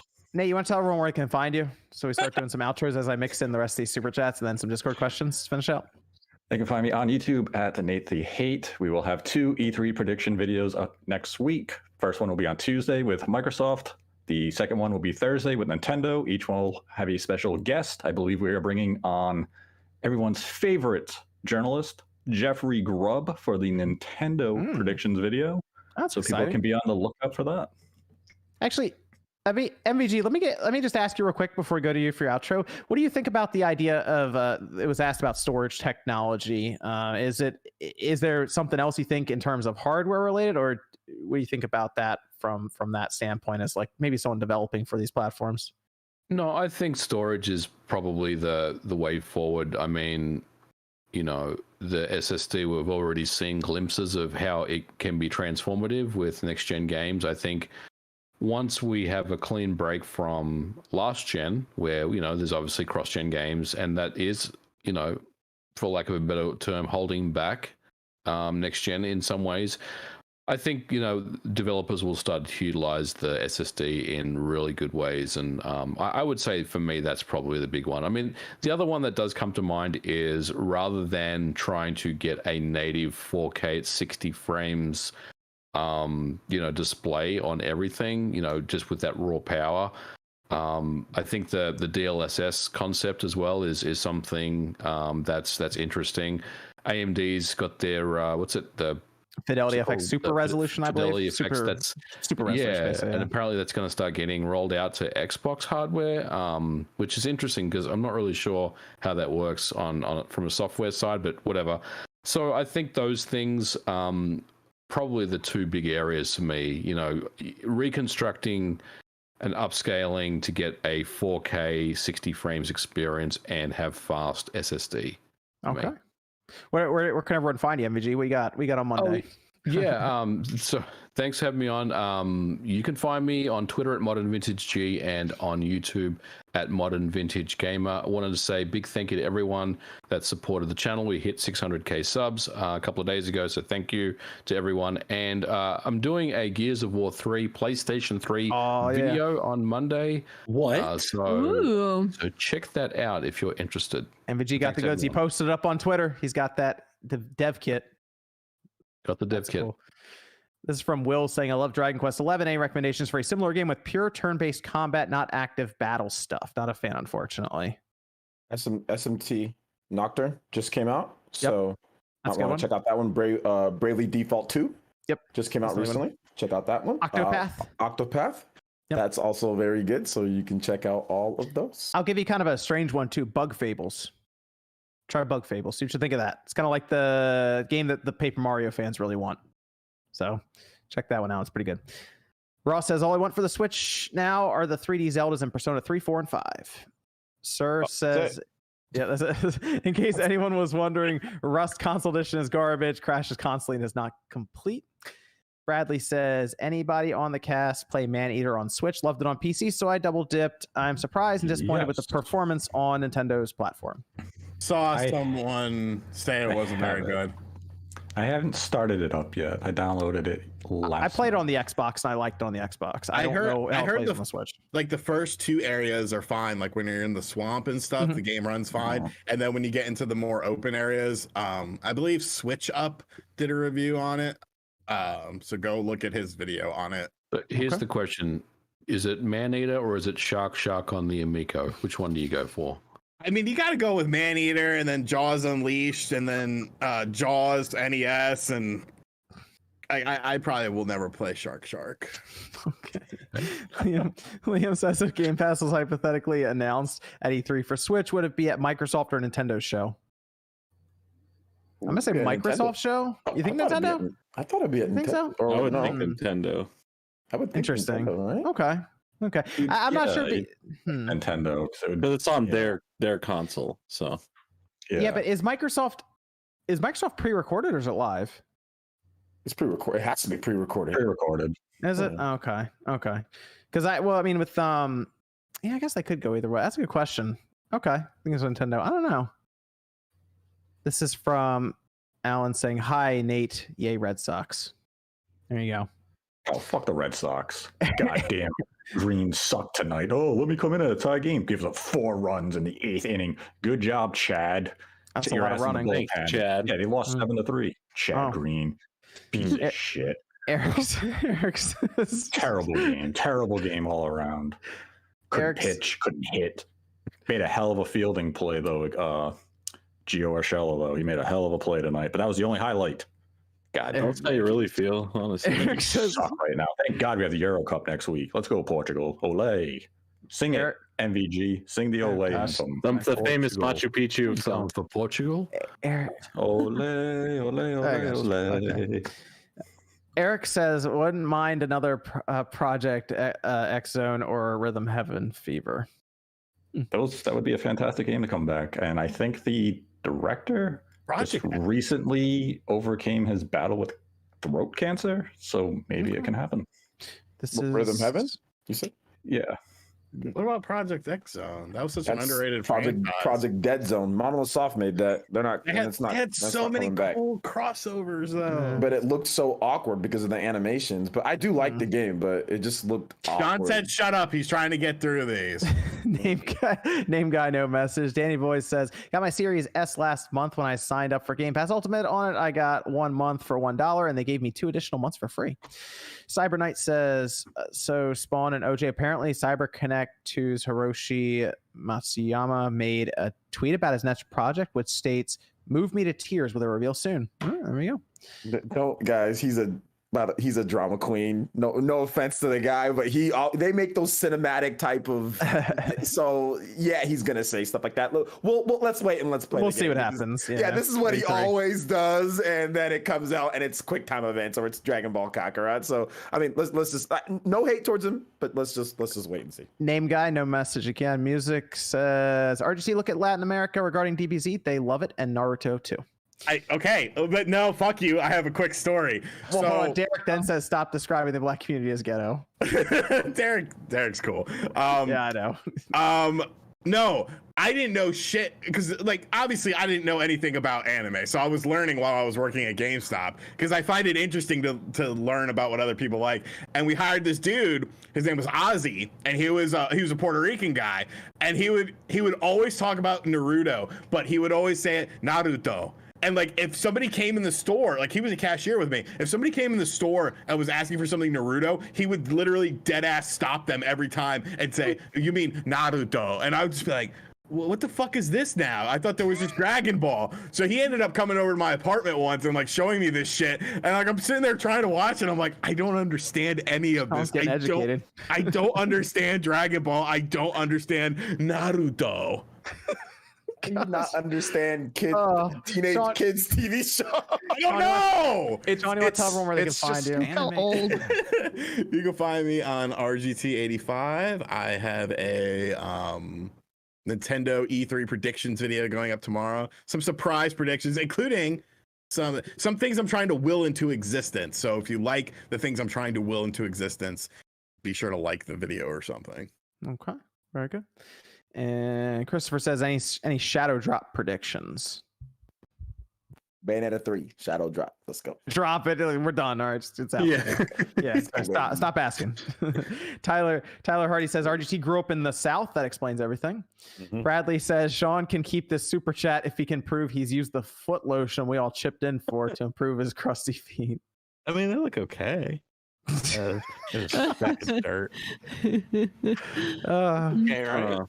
Oh gosh, not too bad. Oh my god. Christian says that shirt reminds me of either Cisco or Bruce Leroy. He's talking about the dragon shirt, and Cisco would wear those dragon shirts because if you watch a Thong Song video, because my cousin was obsessed with Drew Hill growing up, and she would have all these Drew Hill posters, and then when Cisco went solo, that was like her man, and she was just completely obsessed with him, and he always wore those fucking dragon shirts. Y'all know exactly what I'm talking about. 5'1" dude doing backflips on the beach. Dark or Andy says, while most of the chat RGT haters, Fringe is my least favorite. He may be a douche, but it's entertaining to see him get tickled by Sean's nonsense. Yeah, we had an interesting conversation in the chat. Apparently, because we have good banter as friends, I'm the douchebag because I laugh at the jokes. So, okay. Hey, maybe you should get some friends, Andy. Then you can understand what it feels like. Yeah, poor Andy. It's okay, man. I understand how it feels. Irvin says, friends are overrated. Who needs them? This is from Irvin saying OJ and RGT, we Mexicans like anime too. Irvin, he was Puerto Rican, so. Alejandro Hernandez, no message there. Corey says remastered Pokemon Mystery Dungeon, Explorers of Skywen. Please, yeah, do the second series of games. Yeah, absolutely. Al says the world needs an RGT hot tub video. And they say I am blind, by the way. Wait. Okay. We're working out. It's getting better. OJ, where can everyone find you? Find me in the hood watching Dragon Ball Z. No, find me right here on YouTube. I got a pretty big video coming up on Monolith Soft. That'll be tomorrow, going over some things. Few things here or there. I got a lot of streams coming up that are going to be fun. E3 streams, talking to you guys, hype, talking about different stuff, answering questions. So roll through a lot of E3 content coming up, a lot of Nintendo, JRPG, action games, adventure stuff. So if you're into all of that, roll by the channel, Player Essence stuff. Yeah. Thank you for having me on once again. I have tons of people come to the channel from the Spawncast and from all of you guys' channels. So thank you. OJ, I have a quick question. Will we see Black Keely make an appearance?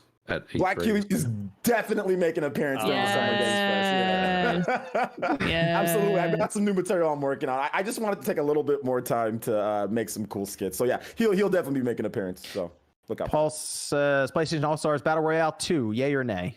Why not? We'll see what they come up with. Aaron says, I know it's a long shot, but might we see the Mysterious or Simulcast at E3? Didn't we just... It's also the 30th anniversary along with Zelda. Probably not. Paul says your feedback. We also made a live action Super Saiyan transformation vid on YouTube. Was 7 weeks of designated diet and exercise. Thanks. Earl says I'm still hoping that a non-SD Gundam game makes it on the Switch, whether it be new or old. James says, I finally beat Kirby's Adventure yesterday. Can you guys recommend some other good Kirby games? The 3DS ones are good. Planet Robo. Yeah. Robot. Yeah. All of them are good on the 3DS. Right. Canvas Curse isn't bad. It's just different. 460 says we need to see RGT play Bound. I agree. No, somebody came up with a good one though. Keep reading, and I will do. Okay. D'Angelo says RGT 85 should play Bound There he is. Wonderland if Metroid Prime 4 beats his expectations. I will do that. I will do that. Oh, come on, we have to wait years for that. God damn it! I left the fucking back door open. There's a and, moth like, in his room. No, it's something gross and big. It's inside my light right here. That's a mirror, Sean. Paul says, "Oh man, Damn. Sorry. I'm sorry. No, that was good. And this is why you're a douche, Joe. This is why I'm a douche. Yeah, that's why you're a douche. You got me. will we ever get that?" Paul says, "Will we ever get the raw unbelief of Breath of the Wild?" Maybe. Okay, Corey says, "Do you guys think Pokemon Legends has the potential to become its own open world series?" I do. Yes. Yes. Doggy says, "Why do you think Nintendo published DC Superhero Girls Teen Power, and why do you think the game's existence bothers so many people?" I don't know if does it bother a lot of people? Isn't it like an incredibly popular TV show? Is it a popular TV show? Yes. It was a popular TV show, and people were just like, "Oh, it doesn't apply to me, so I don't like it." But apparently, it's like it's like a kid's It's a kid's game. a Deals girl's with kids the game clout and for a social different market. media. So what's the problem? My daughter would love it, so I don't see what the problem is. I'd have to actually look as to what the actual content of the game is and whether or not it's like it's just like a beat 'em up with the different DC Evan, heroes. It's yeah. cool. Evan, you want to let everyone know where they can find it? We're going to also go through those Discord questions. Yeah, you can find me on Twitter Go over at ahead. Kimber's Project. If we ever go live on Twitch, I'll usually post there. We'll probably be playing more of The Last Spell this week. It's insanely hard. It's tactics, and it's super fucking fun. But yeah, I guess we just want to get into this. If I wanted to eat the best pizza where you live, where would I go and what would I order? Best pizza? Oh. Nothing here. There's I was going to say. we don't have there's a stuff place around near here. here called Margarita's Pizza that has an insanely good grandma's slice, so that's a good one. If Okay. you were around here, you'd go to Thayer Street, you'd go to Antonio's. If you're still in downtown, you would probably go to Caserta's, depending on the type of pizza you want. So either Caserta's or Antonio's. Okay. You want to get another one? You just want to go through them, Evan? Did any of you get Age of Calamity DLC when it was accidentally free last week? I did not. I missed it. I heard about that. I heard about it, but I was like, I'm just gonna get it normal. So. This one's for MVG. Do you think it's possible for Microsoft to implement a feature to disable Quick Resume? Because apparently it barely works for this guy. Yes. Yeah, in fact, they did have Quick Resume disabled for a short while when the system came out. So yeah, I think eventually they may make it configurable where you can disable Quick Resume on a per game basis.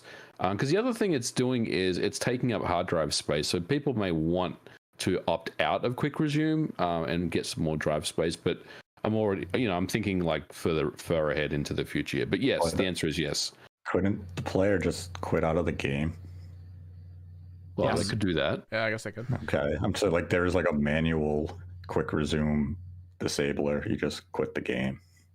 All right. Recently in a VGC article, Naoki Yoshida talked about how once 5G becomes global standard, there will definitely come a time when we can transfer images to device. Basically, streaming games is going to become huge in future, and consoles are going to start moving to that.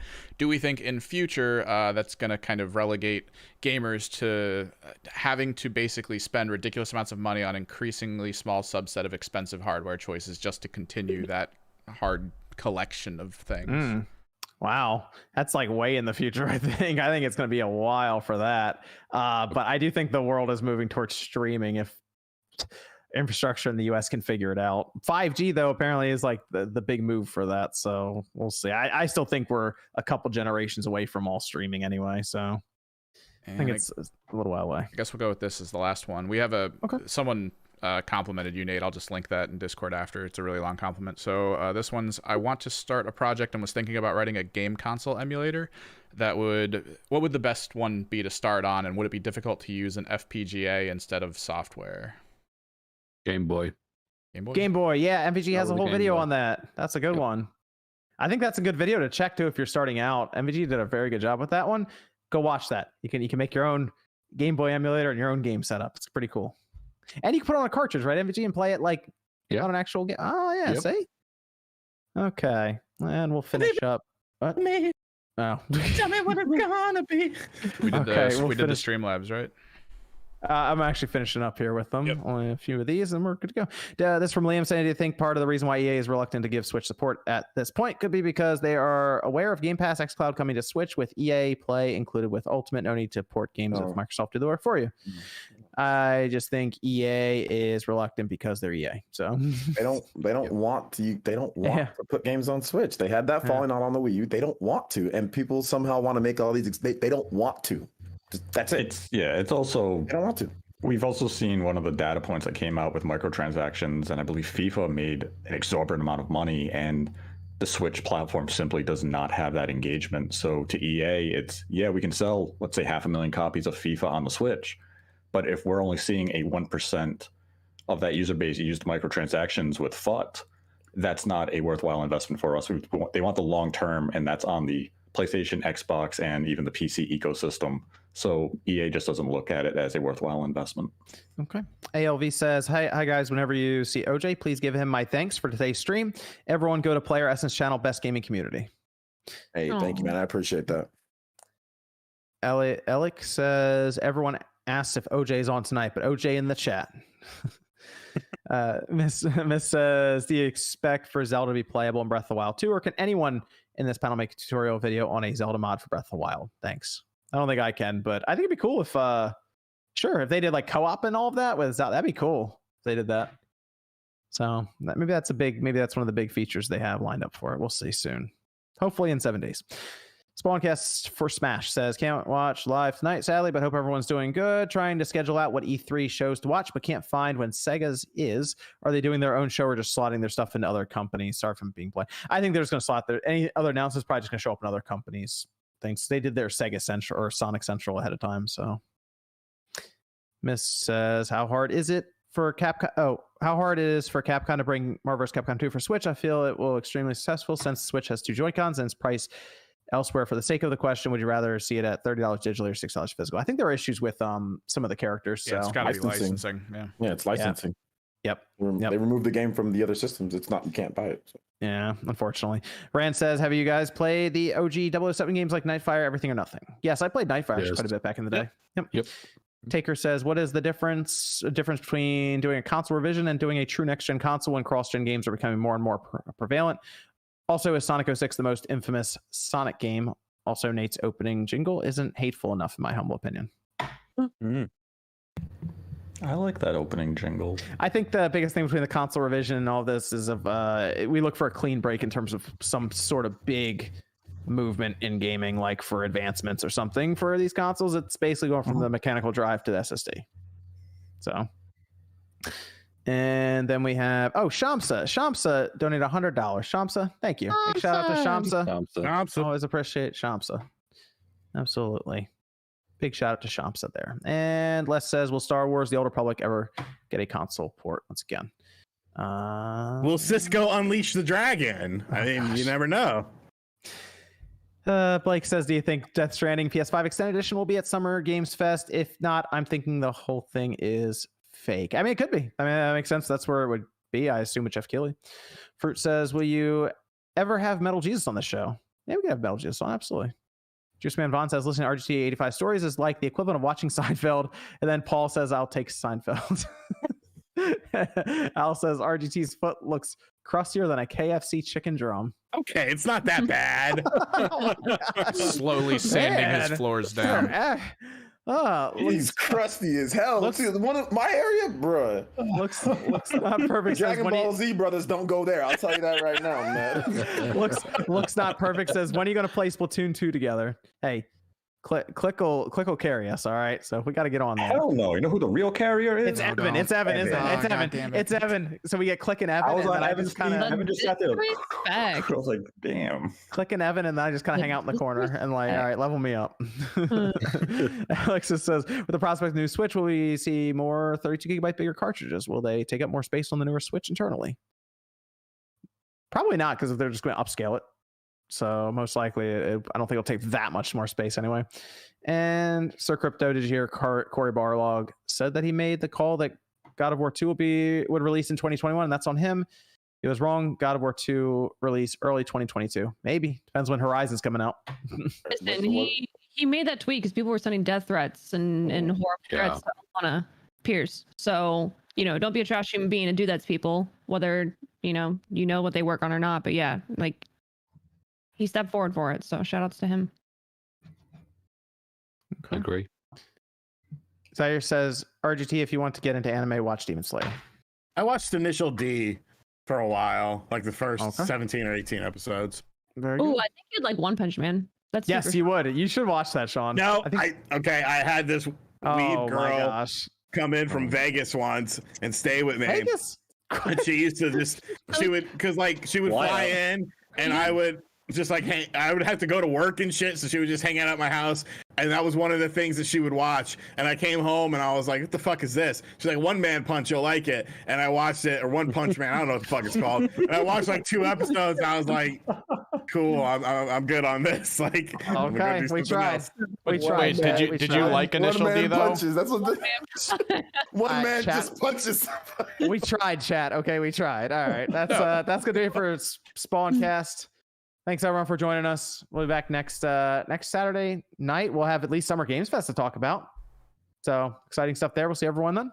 And I'm Jordan Fringe. The douche. The douchebag. The douchebag.